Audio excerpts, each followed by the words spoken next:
सबसे पहले you are also the brand ambassador of Synco. So आपका स्वागत है। आपका पहले हमारे जो ये टॉक शो है let's talk presented by Synco and the world camp family, और हमारे साथ कई अच्छे खासे व्यूअर्स जुड़ चुके हैं। तो दोस्तों मैं एक परिचय दूंगा अपने तरफ से मिस्टर प्रशांत मोरे का।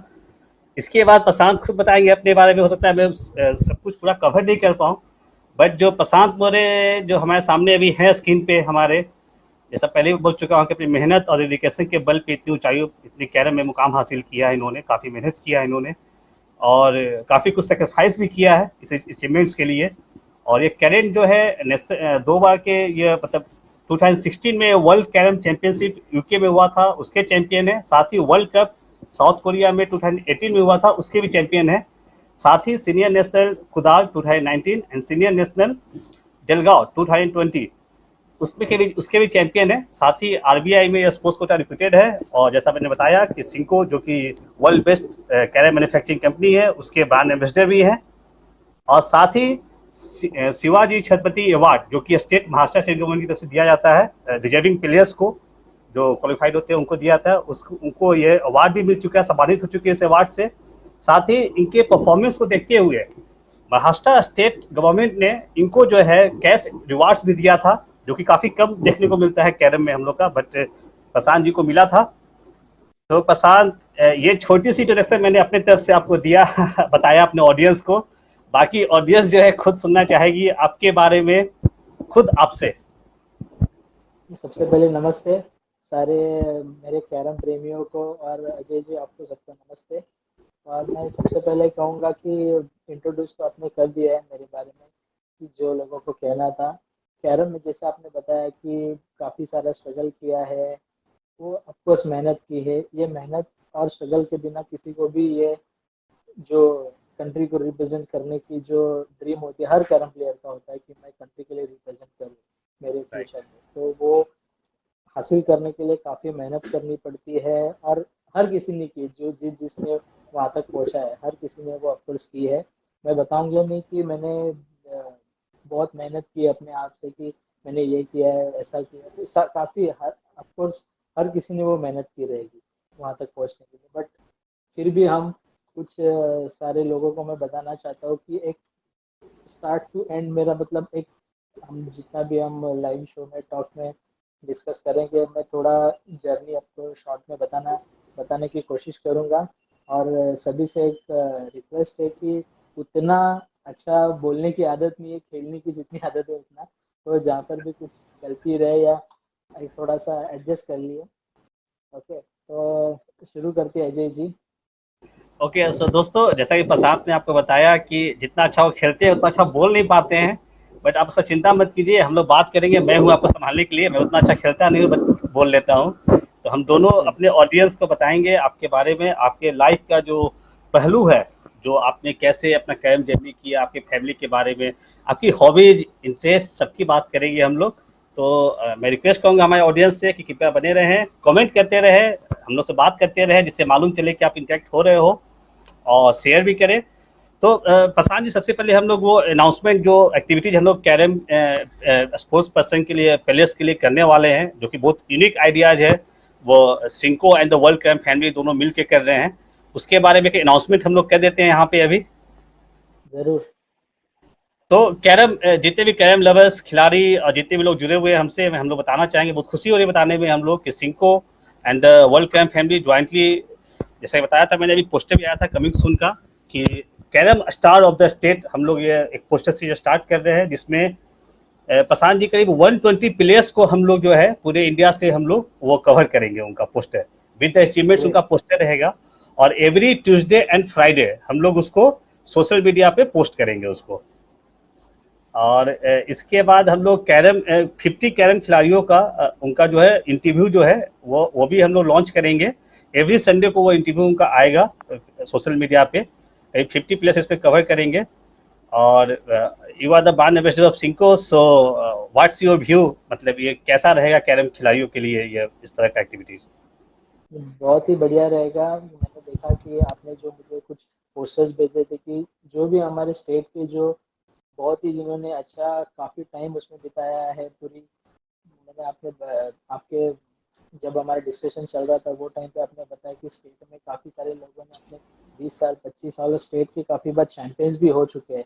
तो वहाँ की जो यंग जनरेशन है जो कैरम को एज ए करियर देखना चाहती है, तो वो उनसे जरूर उनसे कुछ सीख मिलेगी, या उनको जब हम सोशल मीडिया पे हाईलाइट करेंगे तो 101% की उसका ज्यादा जो यंगस्टर है, जूनियर्स प्लेयर है, जैसे जो एज ए करियर उसको देख रहे हैं, तो उनको उनसे काफी बढ़ावा मिल सकता है। तो बहुत ही ग्रेट आइडिया है, और हम सभी आपके साथ में है, तो जरूर आप बहुत ही अच्छा चल रहा है, ये इसको कंटिन्यू हम करते रहेंगे। थैंक यू सो मच प्रशांत, एकदम हम लोग इसको करते रहेंगे, जितना हो सके हम लोग कैरियर को प्रमोट करते रहेंगे। तो दोस्तों अब शुरू करते हैं प्रशांत से कुछ सवालों की जो क्रम है वो शुरू करते हैं हम लोग। तो जरूर। मतलब मेरा भी एक सवाल है और हमारे मैक्सिमम ऑडियंस लोग भी जो है ये सोचते होंगे जो मेरा सवाल है कि जरूर। आपका जो लाइफ है मतलब कैरम चैंपियन, ओके, आपकी एक पहचान है पूरे वर्ल्ड में as a carrom you can say star. तो आप कभी कहीं जाते होगे महाराष्ट्र बम्बई में या कहीं दूसरी जगह जाते होगे तो सबको ही आपको जो है रिकोगनाइज करते हैं और इसके बाद आपको अप्रिशिएट करते हैं। तो कैसा फील होता है बीइंग ए चैंपियन, कैसा लगता है आपको? सबसे पहले तो मैं आपको कहना चाहता हूँ कि मैं कभी अपने आप को मैं कोई बड़ा खिलाड़ी हूँ ये समझता नहीं हूँ। बहुत ही डाउन टू अर्थ रहने की कोशिश करता हूँ, जितना हो सके उतना। और इसका रीज़न ये है कि खेल ये कुछ ही टाइम का मेहमान होता है, तो उस वक्त जितना हो सके उतना मैं कोशिश करता हूँ। और हर खिलाड़ी को मैं कहना भी चाहता हूँ कि जितना हो सके वो टाइम पे हमें ऊंचाई पे जाना बहुत इजी तो नहीं बोलूंगा, बट एक बार जा सकते हैं, बट हम उसे वहां पर उसको स्टेबल रखना बहुत ही डिफिकल्ट है। तो मैंने कभी मेरे लाइफ में सोचा भी नहीं था कि मैं कंट्री के लिए रिप्रेजेंट करूंगा, ये सपना था।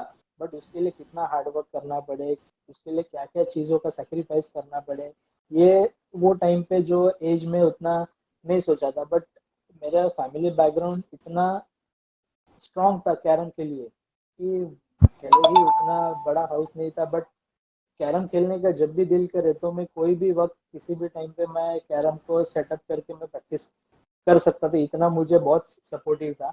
और स्पेशली मैं मेरे फादर के बारे में कहना चाहता हूँ, और कहना ही है, क्योंकि उन्होंने जन्म दिया और उन्होंने ही मेरे लाइफ को सेट किया। ऑफकोर्स सारे ओके। प्लेयर सारे फादर्स करते हैं, बट एक मेरे पिताजी खुद मेरे कोच है, सारे प्लेयर्स भी जानते हैं, सूर्यकांत मोरे। वो भी खुद स्पोर्ट्स कोटा रिक्रूटेड इन इनकम टैक्स डिपार्टमेंट। तो उन्होंने मुझे उनके जो सपने थे, मैं स्पेशली कहूँगा कि उनके जो सपने थे, उनके हालात की वजह से या फाइनेंशियली प्रॉब्लम की वजह से वो पूरा नहीं कर पाए। उनके पास वो टेक्निकल क्वालिटीज थी, मतलब कैसे खेलना है सारा गेम था, बट उनको उस वक्त फैमिली सपोर्ट नहीं था, फाइनेंशियली सपोर्ट नहीं था। नेशनल्स के लिए जाने के लिए उतना पैसे नहीं होते थे, एंट्री फीस भरने के लिए पैसे नहीं होते थे। बट उनका वो जो ड्रीम था, वो मेरे एज ऑफ 8 से 9 के एज में उन्होंने देखा कि इसमें वो चीज़ है, मैं इसको सीखा तो ये सपने मेरे पूरे कर सकता है, उनको ऐसा लगा। तो उस वक्त काफ़ी उन्होंने मेहनत की है मेरे पीछे, बहुत ही ओके। मतलब ऑफिस में जाके जो ऑफिस से आने के बाद मुझे कोचिंग करते थे। मैं बहुत ही दिल से वेट करता था जब वो जैसे कि होमवर्क दिया जाता था घर में कि मैं आने तक आप इस चीज़ की प्रैक्टिस करो, इतना ये होमवर्क करके रखो। तो रेगुलरली ये बहुत सालों रूटीन चलता रहा। तो 2 से 3 साल में ये मैं इतना प्रैक्टिस करता था कि उनको भी लगा भाई ये वाकई में अच्छा खेल रहा है। और एक उनको मतलब उनका कहना था, मुझे नहीं पता था कि वो कहना चाहते हैं कि गॉड गिफ्टेड वो ग्रिप है बोलो या फिर गेम खेलने की क्वालिटी बहुत अच्छी है, ये कैरम में एक अच्छा प्लेयर और फ्यूचर बन सकता है। तो उन्होंने मेरे ऊपर ज़्यादा फोकस किया, बहुत ही मेहनत ली। हर नेशनल्स में जाते वक्त वो ऑफिस की छुट्टीज लेके मुझे नेशनल्स में लेके जाते थे कि कहाँ पर वहाँ पर जाके नेशनल्स में जाएंगे, वहाँ पर किसी और लड़कों के साथ मिक्सअप ना हो जाए, कैरम पे फोकस रहे, कोई गलत रास्ता ना चुने, इसलिए वो ऑफिस की छुट्टी डाल के मेरे साथ में आते थे। तो वो मैंने भी काफी मेहनत की उस वक्त की, नहीं अब तो इतना सब फादर छुट्टी लेके मेरे साथ आ रहे हैं, इतना सब देखने के बाद मुझे भी कुछ कर दिखाना है। पढ़ाई के साथ साथ ये भी बहुत जरूरी था, तो पढ़ाई में उतना मैं ज़्यादा स्कॉलर नहीं था, बट लिमिटेड जो मार्क्स होने चाहिए थे उतने लाता था। तो टेंथ टेंथ के इसमें में आने के बाद वो टाइम पे भी बहुत ही अच्छे जूनियर्स और सब जूनियर्स लेवल के टाइटल जीता था। तो वो टाइम पे मुझे एज ऑफ 14 में बैंक ऑफ इंडिया में एक प्लेटफॉर्म मिला एज ए स्पोर्ट्स स्कॉलरशिप के इसमें। वो हमारे संजय नागावकर सर है, वो खुद इंटरनेशनल प्लेयर है, बैंक ऑफ इंडिया में सर्विस करते हैं, as a sports quota recruited है वो। तो उन्होंने मुझे ये फर्स्ट प्लेटफॉर्म दिया है, वो मैं लाइफ में कभी भी नहीं भूलूंगा। और वो मिलने के बाद एक अलग ही जुनून आया था कि भाई मैं किसी बैंक के लिए रिप्रेजेंट कर रहा हूँ, तो मुझे अपना परफॉर्मेंस राइटिंग में लिख के देना है। तो मैं कोई भी प्लेयर्स को हारूं और मैं स्कोर मुझे लिख के देना है कि मैंने ये प्लेयर से ये स्कोर से हारा, तो मुझे खुद को शर्म से फील ना हो जाए कि यार मैं ये प्लेयर से 10 पॉइंट के अंदर हारा हूँ। तो उसके लिए बहुत और ज़्यादा मेहनत किया। फिर कंटिन्यूसली बैंक ऑफ इंडिया में डायरेक्टली मुझे सीनियर नेशनल खेलने का मौका मिला वहाँ से। तो वो सीनियर नेशनल में एज ऑफ 14 में मैं सीनियर नेशनल में रिप्रेजेंट करता था। तो वो टाइम पे मुझे पता चला कि नेशनल लेवल पे कितना कंपटीशन है और मुझे कितना गेम को डेवलप करना है। ये मैंने तभी सोच लिया था कि ये इतना गेम खेल के मैं कभी लाइफ में चैंपियन नहीं बन सकता, मुझे खुद को बहुत गेम को डेवलप करना है। तो एज ऑफ 14 में मुझे पता चला कि कितना गेम चाहिए, तो मैंने वहाँ से और ज़्यादा मेहनत करने लगा। फिर कंटिन्यूसली जूनियर के सब जूनियर का नेशनल चैंपियन बना। फिर उसके बाद ऑटोमेटिकली बैंक ऑफ इंडिया में काफ़ी साल तक मैं जुड़ा था, 6 साल तक। तो वहाँ से मुझे डायरेक्टली नेशनल पार्टिसिपेट करने मिलता था, वो डायरेक्ट एफिलिएशन की वजह से, तो मुझे बहुत बेनिफिट मिला। तो ये मैं कभी भी भूलूंगा नहीं, जो मुझे फर्स्ट प्लेटफॉर्म संजय नागवकर सर ने दिया है। तो उनको मैं दिल से थैंक्स बोलना चाहता हूँ कि आज मैं जो भी हूँ वो आपकी वजह से हूँ। मेरे फादर ने मुझे कोच तो किया है, साथ में साथ मेरे फादर के वो अच्छे फ्रेंड भी है, और उनकी वजह से मुझे गेम के रिजल्ट की वजह से मुझे स्कॉलरशिप मिली और मैं नेशनल इंटरनेशनल लेवल पे आज पहुंचा हूँ। मेरे फादर ने बहुत ज़्यादा मेहनत की है मुझे सिखाने के लिए। तो उनको मैं सारे ऑडियंस के सामने थैंक यू बोलना चाहता हूँ कि आज मैं जो भी हूँ आपकी वजह से हूँ। मेरे साथ साथ मेरी मदर की मैं जस्ट ऐसी स्टोरी बताना चाहता हूँ कि जब मैं फादर मतलब ऑफिस से डायरेक्टली हॉल में ना आ सकते थे 5 बजे के पहले, 3 बजे मैच हो, ऑफिस टाइम तो 6 के बाद उनको आने मिलता। तो वो टाइम पे मेरी मॉम खुद मुझे हॉल में लेके जाके, समझो अभी वो टाइम पे फुल डेज पहले मैचेस होते थे, दिन में 4 राउंड 5 राउंड।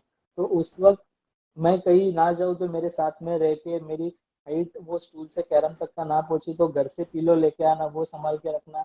जब फर्स्ट एक गेम होने के बाद साइड चेंज होता है तो वो टाइम पे वो खुद मेरे साथ में पीछे आके चेयर को सेट करके उसके ऊपर पिलो रख के मुझे उठा के उस पर रख के, तो काफ़ी उसने मेहनत की है मेरे लिए। तो मैं पूरा आज जो भी हूँ उनकी वजह से, मेरे मॉम डैड की वजह से। और उस वक्त मतलब एक आपको इंसिडेंट बता रहा हूँ कि कुछ वड़ा पाव भी खाना हो तो मुझे अपने हाथ से नहीं खाने देते थे कि वो वड़ा पाव का तेल ऑयल ना लग जाए, तो हाँ उससे हाँ। ग्रिप उतनी सेट नहीं होगी, तो वो अपने हाथ से खिलाना। तो वो सब सारी चीज़ें मैं बहुत मिस भी कर रहा हूँ और बहुत दिल से थैंक्स भी बोलना चाहता हूँ सारी कैरम प्लेयर्स के सामने, ऑडियंस के सामने। तो ये बहुत ही अलग एक्सपीरियंस है और ये बहुत ही मतलब आज आपकी वजह से और सिंको की वजह से ये मुझे सारे कैरम प्लेयर्स के साथ शेयर करने का मौका मिला है। थैंक यू इसके लिए। नहीं, थैंक यू प्रशांत, ये शेयर करने के लिए बहुत ज़रूरी था ये शेयर करना, क्योंकि सबको जो है केवल आपकी सफलता दिखती है, बट सफलता के पीछे जो मेहनत आप करते हो वो नहीं मालूम चलता है बहुत लोगों को। बहुत लोगों को लगता है कि चलो आप सफल हो तो सफल ऐसे ही हो गए हो, ऐसा लगता है। बट उनको ये नहीं मालूम है कि एक सफल सफल सफल खिलाड़ी के पीछे वो उनका मेहनत, उनके फैमिली का मेहनत, उनके फैमिली की डेडिकेशन, सेक्रीफाइसेस, सभी सभी कुछ जुड़े रहते हैं। और hats off to your parents, hats off to Shri Suryakant More sir. वो उनसे मेरी बात हुई थी एक बार, मुझे सौभाग्य मिला था उनसे बात करने के लिए, ऑनलाइन टूर्नामेंट के रिलेटेड भी बात हुई थी। सो ही सो हम्बल और अच्छे खिलाड़ी है, उन्होंने वहाँ स्लैम भी मारा था। और आपके फादर तो कैरम खेलते हैं पसंद, और भी कोई है जो फैमिली में कैरम से जुड़े हुए हो जो? हाँ, हमारे घर में पूरा कैरम का माहौल ऐसा बना हुआ रहता है आज भी। मेरे फादर्स तो खेलते हैं, उन्होंने मुझे सॉरी टू सॉरी सिखाया। टू सॉरी टू इंटरप्ट पसंद, अभी आवाज कम आ रही है, वॉल्यूम था हम लोग ओके। आपकी आवाज, आवाज थोड़ा लाउड हाँ, आप थोड़ा बोल। लाउडली बात करता हूँ मैं। हाँ ओके। तो मेरे घर में पूरा कैरम का माहौल बना रहता है। डैड तो मेरे खुद कैरम प्लेयर है। उन्होंने मुझे सिखाया, मेरे साथ साथ मेरे छोटे भाई को सिखाया जिसका नाम प्रफुल्ल मोरे है। अभी तक उतना लोग उन्हें नहीं जानते नेशनल लेवल पे, बट मुंबई और महाराष्ट्र लेवल पे, स्टेट लेवल पे अच्छा खेलता है वो भी। प्रफुल्ल मोरे वो भी इनकम टैक्स में सर्विस के लिए है। जस्ट अभी जो बॉम्बे की टूर्नामेंट हुई थी उन्होंने अच्छा उसमें परफॉर्म किया था और टाइटल भी जीता था। तो अभी एट प्रेजेंट करंट मुंबई का चैंपियन भी है वो। और साथ साथ हम घर में, मैंने जैसे बताया कि माहौल कैरम का बना होता है, तो मेरी मॉम भी बहुत, उतना अच्छा तो नहीं बट सीधे जो स्टेट कॉइन होती है वो भी अच्छा मार लेती ओके। है। बट वो खेलते हुए मतलब उसका एक्चुअल रीजन होता है कि जब मैं छोटा था, मेरा हाथ वो पॉकेट की कॉइन मारने के बाद स्ट्राइकर तक ना पहुंच पाए, तो वो सामने बैठ के मुझे स्ट्राइकर को मूव करने के लिए वो बैठा करती थी। तो वो बहुत ही इंटरेस्टिंग चीज है। तो वो उसको देख के उसको भी, चलो आज मैं खेल ली, तो जो स्टेट कॉइन होती है जो पास में, वो बहुत इजीली पॉकेट करती है। ओके। ऐसा है। तो घर में सभी लोग कैरम खेलते हैं और सभी लोग कैरम को भगवान जैसा उसको हम पूछते हैं, क्योंकि मुझे, मेरे फादर को जॉब मिली है एज अ कैरम प्लेयर करके। तो आज हम जो भी कैरम की वजह से, मुझे भी कैरम की वजह से नौकरी मिली है। तो बहुत ही कैरम के लिए बहुत अलग सा हमारे घर में आदर है। नहीं वो तो है, वो तो दिखता है, आप जैसा आपने बताया कि पूरी मतलब फैमिली का डेडिकेशन इसमें दिखता है करके, कि आपकी जो हाँ। सफलता है उनके पीछे सभी की मेहनत है। तो मैं जितने भी ऑडियंस में से जुड़े हुए हैं, आप प्रशांत को आप सुन ही रहे होंगे। आप अगर ऐसा सोच रहे हैं कि नहीं प्रशांत का ये बस उनकी मेहनत है, तो ऐसा नहीं है, पूरे फैमिली की मेहनत है जिसकी बदौलत वो आज कैरम के मुकाम में इतने ऊंचाई पे हैं वो हैं। तो अगर आपके भी घर में कोई कैरम खेलते हैं तो सपोर्ट करो, चाहे आपकी फैमिली का सपोर्ट लो तभी आप आगे बढ़ सकते हो, बिना फैमिली सपोर्ट के आप आगे नहीं बढ़ पाओगे। और प्रशांत, ये तो आपने अपने फैमिली के बारे में बताया, मतलब फैमिली, और आपकी जो फैमिली और क्लोज फैमिली, उनके बारे में आप कुछ बता नहीं रहे हो आप। और क्लोज फैमिली, अभी लास्ट ईयर में आपको एक 2017 में 15 दिसंबर को शादी हुई है। और मेरी वाइफ तो उतना कैरम नहीं खेलती है, बट उसका एक मतलब ड्रीम था कि मैं, शादी के पहले की बात कर रहा हूँ, कि ड्रीम था कि मैं इस दुनिया का सबसे नंबर वन खिलाड़ी हूँ। वो बनने के लिए तू जो चाहे मैं सपोर्ट करने रेडी हूँ। और जो भी चाहिए, मतलब आपको लगे कि नहीं मुझे आपसे बात नहीं करनी है, एक हफ्ता, मुझे महीना, जो भी, जब नेशनल सिलेक्शन हो जाए तो वो टाइम पे बहुत ही प्रैक्टिस करना है, जो चाहिए करना है वो कर लो, बट आपको कैसे भी करके इस दुनिया का नंबर वन खिलाड़ी बनना है। और जो शिव छत्रपति अवार्ड है वो आपको कैसे भी हासिल करना है। तो उसके लिए आपको जितनी मेहनत करनी है उतनी आप मेहनत करो। बट मेरा ड्रीम था एक कि बहुत ही कम उम्र में शिव छत्रपति अवार्ड मिलने का मेरा ड्रीम था उस वक्त। तो बट वो तो पूरा नहीं हो पाया। मुझे एज ऑफ 22 या 23 के उसमें शिव छत्रपति अवार्ड मिला 23 में। बट मेरा ड्रीम था कि बहुत ही जल्दी, मेरे एक बहुत ही अच्छे खिलाड़ी संदीप देवरुखकर है, उनको एज ऑफ 21 में ये शिव छत्रपति अवार्ड मिला था। तो मेरा भी वो ड्रीम था कि मैं सबसे कम उम्र में वो अवार्ड हासिल करूँ। तो ऐसा वो, मतलब मेरे वाइफ के बारे में बता रहा था कि बहुत ही अच्छा सपोर्टिव है और बहुत अच्छा सपोर्ट करती है मुझे। और हाल ही में कोविड के पेंडेमिक में ये 20 मार्च 2020 में मुझे एक स्वीट बॉय भी हुआ है। मतलब, तो बहुत ही, ये जो पेंडेमिक का टाइम है, मैंने बहुत ही क्लोजली उसका जो, उसको ग्रो होते हुए मैंने बहुत नजदीक से देखा है। कंपलसरी सबको घर में रुकना था, तो मैंने हर चीजें उसके जो हर वीक में जो चेंजेस होते हैं वो मैंने बहुत मेरी आंखों से देखा है। स्पेशली मैं जेंट्स के बारे में, मतलब जो फादर्स होते हैं वो कंटिन्यूसली दिन में 10 से लेकर 6 बजे तो ऑफिस टाइम में होते हैं, तो उनको पता ही नहीं चलता कि अपना बच्चा कब बड़ा हो रहा है। राइट। राइट तो राइट राइट। ये जो है मुझे, ये ये जो साल में आज मेरे ख्याल से 1 साल 2 महीने हुए हैं। तो हर चीज मैंने बहुत नजदीक से देखा हो। तो मैं बहुत मेरे लाइफ में मेरे फैमिली के साथ में बहुत ही हैप्पी हूँ, ये सबको कहना चाहता हूँ। और बहुत ही सपोर्टिव है मेरे लाइफ में, जो आपने बताया जैसे, और बाकी क्लोज लोगों के बारे में भी बता रहे हैं, बहुत ही बहुत मतलब बहुत सपोर्टिव है। तो उसको भी मैं थैंक्स कहना चाहता हूँ कि मेरे लाइफ में आने के लिए और इतना सपोर्ट करके इस मुकाम तक मुझे साथ में पहुंचाने के लिए। नहीं, ज़रूर उनका भी ज़िक्र करना बहुत ज़रूरी था यहाँ पे, क्योंकि वो भी एक आपकी मैं पिलर हुई है, ठीक है। और ऐसा कहे दोस्तों कि फ्यूचर प्रशांत मोरे जो है, वो जूनियर प्रशांत मोरे वो आ चुके हैं। हम लोग देख सकते हैं उनमें भी कि हाँ, कमिंग साल में जब वो खेलने लायक हो जाए कैडेट, और कैडेट से वो भी उनका कैरियर में जरूर। इंटरेस्ट है। और आपको बहुत मुबारकबाद है प्रशांत, सबके लिए, आपके ये अचीवमेंट्स के लिए भी, सब कुछ जो भी आपने मेहनत किया। अच्छे प्रशांत, ऐसा कुछ अभी चलते हैं, था पीछे में मेमोरी में, बचपन में जब आप सब जूनियर खेलते थे, ऐसा कोई यादगार आपका कुछ है पल जब आपको याद हो? जैसे आपने एक इंसिडेंट सुनाया कि बड़ा पाव भी आपकी मम्मी खिलाती थी आपको कि ऑयल नहीं लग जाए आपके हाथ में, उस तरह का।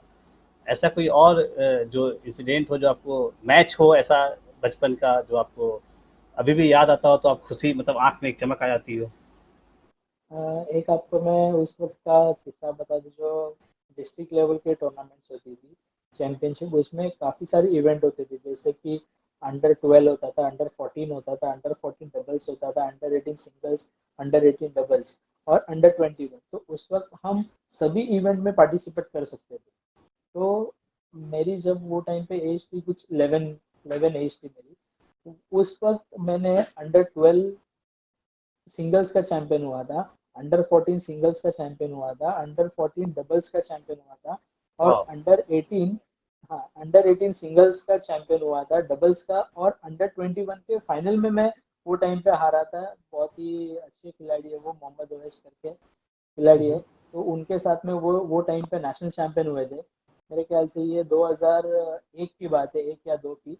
तो उस वक्त वो अंडर 21 के नेशनल चैंपियन होके आए थे, और तब मेरी उम्र 11 थी। तो वो 11 उम्र में मैं अंडर 21 फाइनल में मैंने हारा था। वो भी एक लास्ट की डबल टच पॉइंट थी, वो मेरी पॉकेट होने पर मेरा स्लैम हो रहा था और मैं गेम जीत रहा था। और मोहम्मद ओवैस ने ब्लैक स्लैम करके वो गेम मेरे से जीता था। और मैं जो, जैसे मैंने बताया, 5 टूर्नामेंट मैंने जीता, और छठी इवेंट वो मैं हारा था। तो उस वक्त का मेरे पास पेपर कटिंग भी है कि प्रशांत मौर्य जितने भी इवेंट खेले थे सब में फाइनल्स में पहुंचे, ऐसा। तो बहुत ही मेमोरेबल है, और मैं कभी भी वो भूलना नहीं चाहूंगा। उस वक्त मेरे डबल्स के पार्टनर भी विनोद चिपळूणकर थे, अभिजीत मोरे, वो मेरे अंडर 14 में हम दोनों साथ में खेलते थे। तो ओके। उस वक्त बहुत ही वो अलग मेमोरी है, वो मैं कभी भी भूलूंगा नहीं लाइफ में। नहीं, सही बात है, बचपन में ये छोटी छोटी खुशी जो है काफ़ी मायने रखती थी, अचीवमेंट जो है, क्योंकि अचीवमेंट्स आप सफल, आप छोटी छोटी स्टेप से ही, छोटे छोटे स्टेप से ही आप आगे बढ़ सकते हैं। वो बराबर। जब जब आपने बचपन से जितना शुरू किया, तो प्रशांत आपने 2001 से ही आपने कैरम शुरू किया कि कैरम उससे पहले से शुरू किया आपने खेलना? नहीं, उसके पहले 2000 से मैंने कैरम शुरू किया है। और 2002 में वो मैंने आपको बताया कि मैं उस वक्त मेरी उम्र 11 साल थी वो टाइम पे। और उस वहां से लेके मेरी उम्र 21 साल होने तक मैंने जूनियर, सब जूनियर, कैडेट और यूथ, ऐसे टोटल 27 बार चैंपियन हुआ हूँ मैं उस कैटेगरी में। 27, wow, it's a great number, 27 times. So audience, आप प्रसाद ने बताया कि अभी तक वो 27 टाइम्स, उस समय जब से शुरू किया उन्होंने खेलना, तो 27 टाइम्स वो चैंपियन हुए। 2000 में उन्होंने खेलना शुरू किया था कैरम, और 2002 में उन्होंने लगातार जो है 7 टूर्नामेंट्स के फाइनल में पहुंचे थे, जो कि अपने आप में खिलाड़ियों के लिए बहुत बड़ा बूस्टअप होता है, खिलाड़ियों के लिए और उनके फैमिली के लिए बूस्टअप होता है कि नहीं, ये कुछ कर सकता है आगे चल के। तो बहुत अच्छा, बट बहुत। अलग ही, हाँ, हाँ बहुत मैं अलग एक और मुझे किस्सा याद है, आपको मैं हाँ हाँ, रोक प्लीज के प्लीज। बोलना चाहता हूँ कि हाँ उस वक्त जब टूर्नामेंट डिसाइड होता था कि ये डेट में है, तो हम्म। उस वक्त मेरा पूरा प्लान हो जाता था कि इतना सेल्फ कॉन्फिडेंस था कि ये टूर्नामेंट अंडर 12, अंडर 14 उतनी प्रैक्टिस हुआ करती थी स्कूल से। सुबह 7 बजे स्कूल जाने के बाद, 12 बजे स्कूल से आने के बाद डायरेक्टली कैरम पहले ही सेट हुआ घर में रहता था। 11 बजे मॉम वो लाइट को लगा के उसको थोड़ा हीट होने के लिए वो सेटअप करके रखती थी। मैं जैसे ही आओ, सिर्फ शर्ट उतार के सिर्फ कैरम पे डायरेक्टली बैठना है, खाना भी उसी पे, शाम को डायरेक्टली, और ट्यूशन जाने के पहले कैरम को पैक करो फिर ट्यूशन के लिए निकलो, ऐसा रोज का रूटीन था। तो उस वक्त जब कैरम टूर्नामेंट का अनाउंसमेंट हो गया तो उसी वक्त मेरा डिसाइड हो गया कि अंडर 14 में प्राइस कितना है, अंडर 18 में कितना है, अंडर 12 14 में ओके। प्राइस कितना है। तो वो टोटल काउंट करके अंडर 14 में होता था 300 रुपीज फर्स्ट प्राइज। तो वो मेरा पहले ही डिसाइड होता कि 300 रुपीज का करना क्या। तो अच्छा। ओवर कॉन्फिडेंस नहीं बताऊंगा, बट उस वक्त का एक है कि हाँ ये लेना है तो ये जीतने के बाद 300 रुपीज मिलेगा तो उसका मैं ये करूंगा। तो ऐसा काफी सारे उस वक्त की मेमोरी है कि वो फिर मेरा फिक्स था कि हाँ अभी ये टूर्नामेंट जितने अभी टूर्नामेंट हुआ है तो अभी ये चीज खरीदेंगे फिर वो चीज खरीदेंगे। तो ऐसा उस वक्त का था। और बचपन में मतलब मैं बहुत मिस करता हूँ कि उस वक्त शायद ये यूट्यूब का क्रेज और वो सब नहीं था। आज वो होता तो मैं बहुत ही उसको एंजॉय करता, हर मोमेंट हर एक टूर्नामेंट को बहुत 10 10 बार देख के बहुत ही एंजॉय करता। बट उस टाइम पे वो नहीं था। बट फिर भी एक मैं हैप्पी हूँ कि जब हम करंट फॉर्म में चल रहे तो वो टाइम पे आज वो हमारे अरुण केदार सर ने बहुत ही अमेजिंग फैसिलिटीज हमें दी है। आज हम कहीं मॉल्स में जाते हैं या कहीं भी पब्लिक प्लेस में जाते तो लोग पहचानते हैं हमें। तो वो अरुण केदार सर ने यूट्यूब वाला सिस्टम चालू करके बहुत ही फेम मिला है हम सारे कैरम प्लेयर्स को। और उनके साथ में बहुत ही उनकी पूरी टीम बहुत अच्छे से काम कर रही है। उनके साथ में उनके अखाड़े सर भी है, बहुत ही अच्छा सोशल मीडिया बहुत हैंडल कर रहे हैं। आप लोग हो बहुत ही सुपर कैरम को एक नेक्स्ट लेवल पे आपने पहुंचाया है। तो ये सब पॉसिबल आप लोग की वजह से ही हुआ है। और हम सब आप लोग की वजह से हम कैरम प्लेयर्स पहले होता था कि बस हॉल तक उनका लिमिट होता, हॉल हॉल से बाहर निकलने का उनको कोई पहचानता नहीं। बट आज ये यूट्यूब की वजह से बहुत अच्छा फेम मिला है। और फेम के साथ साथ लोग बहुत पहचान पहचान रहे हैं और बहुत ही बेनिफिट मिला है उसकी वजह से हमें। तो मैं अरुण अरे केदार सर को थैंक्स बोलना चाहूंगा कि हमारे जूनियर्स लेवल में नहीं था बट सीनियर्स लेवल में जो बहुत ही इम्पोर्टेंट था उस वक्त हमें ये फैसिलिटी मिली। क्योंकि जो पुराने प्लेयर उस चीज को आज भी वो दुख होता होगा उनकी हमारे टाइम पे ये सब क्यों नहीं था। क्योंकि ये यही चीज हमें 20 साल के बाद देखने मिली तो बहुत ही अलग मजा आएगा। तो थैंक्स नहीं, कहना चाहूंगा मैं अरुण केदार सर। ये सही बात बोल रहे हो। महाराष्ट्र कैरम को मैं बताना चाहूँगा अपने ऑडियंस को, आपको भी तो मालूम होगा ही कि महाराष्ट्र कैरम एसोसिएशन का जो यूट्यूब चैनल है उसमें करीब 1 लाख सब्सक्राइबर हो चुके हैं अभी। और वो यूट्यूब की तरफ से उनको सिल्वर जो मेडल होता है, सिल्वर ट्रॉफी होता है, वो उनको मिलेगा। वो काफ़ी अच्छा अचीवमेंट्स है और इतने सारे व्यूवर्स है, करोड़ों में व्यूवर्स है। और ये सही बात है कि अभी यूट्यूब पे कैरम का मैच होने से क्या होता है कि कभी हम कहीं हम लोग जाते हैं, जैसे रेलवे स्टेशन पे इंतजार कर रहे हैं ट्रेन का, या कहीं पे भी हम लोग वेट कर रहे हैं किसी चीज का, तो हम लोग तुरंत यूट्यूब खोल के मैच देखने लगते हैं। चलो यार, वो प्रशांत का जही पासा का मैच है वो देखते हैं, नेशनल का बहुत क्रूशियल मैच था, चाहे उस दूसरे प्लेयर्स का मैच है तो वो देखते हैं। तो ये काफी मतलब अवेलेबल होने से, टेक्नोलॉजी का अभी आ जाने से काफी मतलब रीच जो है कैरम की काफी हद तक बहुत लोगों तक पहुंच चुकी है। और धीरे धीरे और पहुंच रहा है फेसबुक के माध्यम से और यूट्यूब के माध्यम से। उम्मीद है कि और ये आगे बढ़े।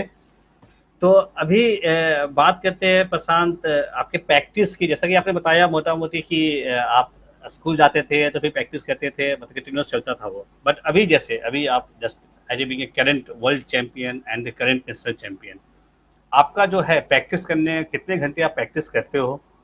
आपके हिसाब से कौन सा बेस्ट टाइम है प्रैक्टिस करने का? मेरे हिसाब से तो बेस्ट टाइम प्रैक्टिस करने का जो मॉर्निंग प्रैक्टिस है, कोई भी चीज़ आप मॉर्निंग में कर दो। जैसे आपने सुना था कि बचपन में भी मॉर्निंग में उठ कर स्टडी करेंगे तो ध्यान में रहेगा। तो उसी हाँ तरह हाँ। प्रैक्टिस मॉर्निंग प्रैक्टिस में आप प्रैक्टिस करते हो तो दिन में आप जैसे 4 घंटा खेल रहे हो तो वैसे ही मॉर्निंग में 2 घंटा खेलोगे तो उसके बराबर ही किया है वो 4 घंटे से। तो मैं सबको कहूँगा कि जितना हो सके मॉर्निंग प्रैक्टिस करो। और मेरे प्रैक्टिस के बारे में बताऊंगा तो मुझे मैं तो सबसे पहले कहूँगा कि मैं एक रिजर्व बैंक में as a sports quota recruited हूँ। तो उस वजह से कंट्री लेवल से इंटरनेशनल लेवल पे खेल रहा हूँ तो करके रिजर्व बैंक ने मुझे जोन ऑफ एक्सीलेंस करके एक फैसिलिटी दी है जिसमें हमें एक साल में सिर्फ 20 दिन ऑफिस जाना होता है। ओके, ओके, तो ग्रेट। उसमें ये फैसिलिटी में मुझे प्रैक्टिस के लिए काफ़ी टाइम मिल रहा है।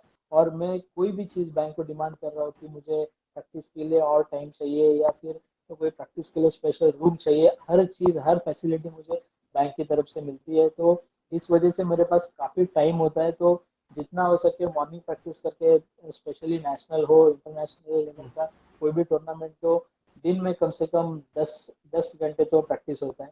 और अदर टाइम पे जो टूर्नामेंट्स होते हैं वो टाइम पे 6 घंटे तो रेगुलरली हम प्रैक्टिस करते हैं।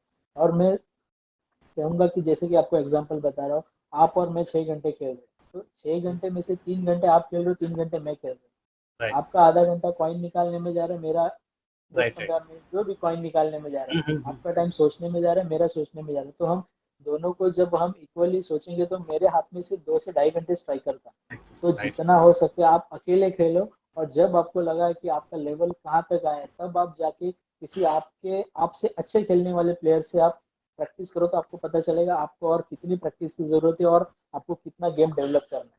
तो जितना हो सके अकेले खेलो, आप अपनी जो कमजोरी है उसको स्ट्रांग बनाओ, अपने कुछ शॉट्स है उसको स्पेशलाइजेशन लाओ कि उस रेंज में कोई भी कॉइन आए तो मैं उसको इजीली पॉकेट करूंगा, जो सामने वाले को डिफिकल्ट रहे। तो ऐसी ही प्रैक्टिस करनी चाहिए सभी प्लेयर्स को, और जो बिगिनर्स है उनको मैं कहना चाहता हूँ। चैंपियंस तो ये सारे करते ही है ये सब, और जो हम्म। बिगिनर्स है उनको मैं ये सलाह देना चाहूंगा कि मॉर्निंग प्रैक्टिस करो, और जो डिफिकल्ट कॉइन है उसकी प्रैक्टिस करो, और जितना हो सके लॉन्ग कॉइन की प्रैक्टिस करना चाहिए, क्योंकि जो नजदीक की कॉइन है उसको हम कितना भी प्रैक्टिस करें, तो वो एक बार माइंड में फिट हुआ, उसका प्रैक्टिस करके आप टाइम को वेस्ट कर रहे हो। तो मैं कहूंगा कि सिर्फ लॉन्ग कॉइन की प्रैक्टिस होना चाहिए, कि लॉन्ग कॉइन का बिना प्रैक्टिस किया तो लॉन्ग कॉइन आप पॉकेट नहीं कर सकते हो, बट वही जो नजदीक की कॉइन है आप 1 महीने बाद भी खेलोगे तो नजदीक की जो कॉइन है तो वो इजीली पॉकेट होगी, बट जो लॉन्ग कॉइन है वो आपको पॉकेट होगी। तो आप जो बहुत ही इजी कॉइन है उसके पीछे टाइम वेस्ट ना करें, आप जितना हो सके जो डिफिकल्ट कॉइन है, जो लॉन्ग कॉइन है जिसके ऊपर आपकी नजर को फिट करना है, उस कॉइन की आप प्रैक्टिस करना चाहिए। ये बहुत ही इंपॉर्टेंट चीज है। काफी सारे मैंने प्लेयर देखे हैं कि डेली वही ब्रेक मारना है, जो स्टेट कॉइन आएगी उसको पॉकेट करना है, तो उसमें आपका टाइम बहुत ज्यादा वेस्ट होता तो अकॉर्डिंग टू यू कि मॉर्निंग में प्रैक्टिस करना इज द बेस्ट टाइम। सो है। ऑडियंस, आपने सुना होगा प्रशांत ने बताया कि अगर आपको कैरियर में अगर कुछ अच्छा अचीव करना है तो आपको कम से कम 6 घंटे प्रैक्टिस जरूर करना होगा आपको। और मॉर्निंग में करें तो ज़्यादा अच्छा है। और 6 घंटे प्रैक्टिस करें, प्लस आपको जो है डिफिकल्ट पॉइंट का प्रैक्टिस करना है। ऐसा नहीं कि डिफिकल्ट पॉइंट्स को आप छोड़ दो, आप केवल जो है सिंपल पॉइंट को ही पॉकेट कैरमेंट को पॉकेट करते रहो, तो वो चीज़ नहीं करना है। और पसंद क्या आप सिंगल प्रैक्टिस, मतलब मेरे हिसाब से सिंगल प्रैक्टिस इज गुड, और व्हाट किसी के साथ प्रैक्टिस करना ज़्यादा अच्छा आता है, क्या आपको नहीं, लगता है? सिंगल प्रैक्टिस आपको आपकी कितनी काबिलियत है वो देखने के लिए सिंगल प्रैक्टिस करना है। और जब आपको लग रहा है कि मैं बहुत अच्छा खेल रहा हूँ, मुझे अब किसी के साथ खेल के देखना है, क्योंकि अकेले में प्रैक्टिस कर करके आपको पता है कि सामने वाला कोई देखने वाला नहीं है, और सामने राइट। वाले की पॉकेट पे कॉइन नहीं है, तब आपको 8 पॉइंट जब पॉकेट करना है, तो वो जो स्किल है वो सामने बैठ के उसी लेवल का बैठना चाहिए। आपको पता है कि वो 5 बार में आपको टर्न देगा तो आप तो निडर होके खेलोगे, तो आपको उस खिलाड़ी का डर भी होना चाहिए। तो वो अकेले खेल के जब आपको फील होगा कि मैं बहुत अच्छा टच में हूँ, मैं बहुत अच्छी प्रैक्टिस में हूँ, तब आप जाके ओपोनेंट के और आपसे अच्छे खेलने वाले प्लेयर से आपको हर वक्त प्रैक्टिस करनी चाहिए। Okay, so great. मतलब प्रशांत का कहना है क्या है ऑडियंस की, आप पहले अपना कॉन्फिडेंस लाओ गेम में, जब आपको लगे कि आई एम कॉन्फिडेंस, तो आप मतलब वंस इन ए वीक, चाहे जब आपको लगे 2 बार 3 बार किसी के साथ मैच खेल सकते हो, प्रैक्टिस कर सकते हो साथ में, जिससे आपको मालूम चलेगा कि आपका कौन सा एरिया वीक है, कमजोर है, जिसपे आप बाद में प्रैक्टिस करके उसको और इन्हांस कर सकते हो। तो चलिए, तो मेरे को लगता है कि काफ़ी सारे ऑडियंस को ये सवाल था जो आपसे जानना चाहते हैं प्रैक्टिस कैसे करें, और उनको अभी उनका जो सवाल है उनका जवाब मिल गया होगा। और एक सवाल और है प्रशांत, मतलब ये कि कैरम में आपको क्या खास लगा कि अब मुझे कैरम ही खेलना है और कुछ हासिल नहीं करना है? जैसे बचपन होता है ना, बचपन में क्या होता है, लोग का दिमाग दिमाग माइंड जो है कभी भागता है कैरम, कभी क्रिकेट, कभी मेरे साथी कुछ और गेम खेल रहे हैं, मैं कैरम खेल रहा हूँ, ऐसा आता है बहुत बचपन में कि मैं कैरम ही क्यों खेल रहा हूँ, घर में बैठ के मैं कैरम खेल रहा हूँ, मेरे दोस्त बाहर फील्ड में क्रिकेट खेल रहे हैं, फुटबॉल खेल रहे हैं, तो मैं क्यों नहीं फुटबॉल खेलूँ? तो ऐसा क्या लगा कैरम में आपको कि आपको नहीं लगा कि नहीं carrom is best for me? जैसे मैंने बताया आपको कि मेरे घर में कैरम का ही ऐसा माहौल बना था। मेरे डैडी रेगुलरली घर में हाँ। सैटरडे संडे तो फुल डे प्रैक्टिस, और बाकी डेज भी घर में कैरम का ऐसा माहौल था कि हमें नींद में भी कैरम की जो आवाज होती है फ्रेम से आती है वो गुनगुन जाती थी। तो मेरा जो छोटा वाला भाई था उसको उतना इंटरेस्ट नहीं था कैरम में कि वो बैठता था फिर वो चीटिंग करना, हाथ से कॉइन को ढकेलना। अच्छा। बट मुझे बहुत ज्यादा इंटरेस्ट था उसमें कि वो ऐसे ओके। मस्ती करता तो उसको रोक के नहीं ये कर मत, मुझे देखना है ऐसा।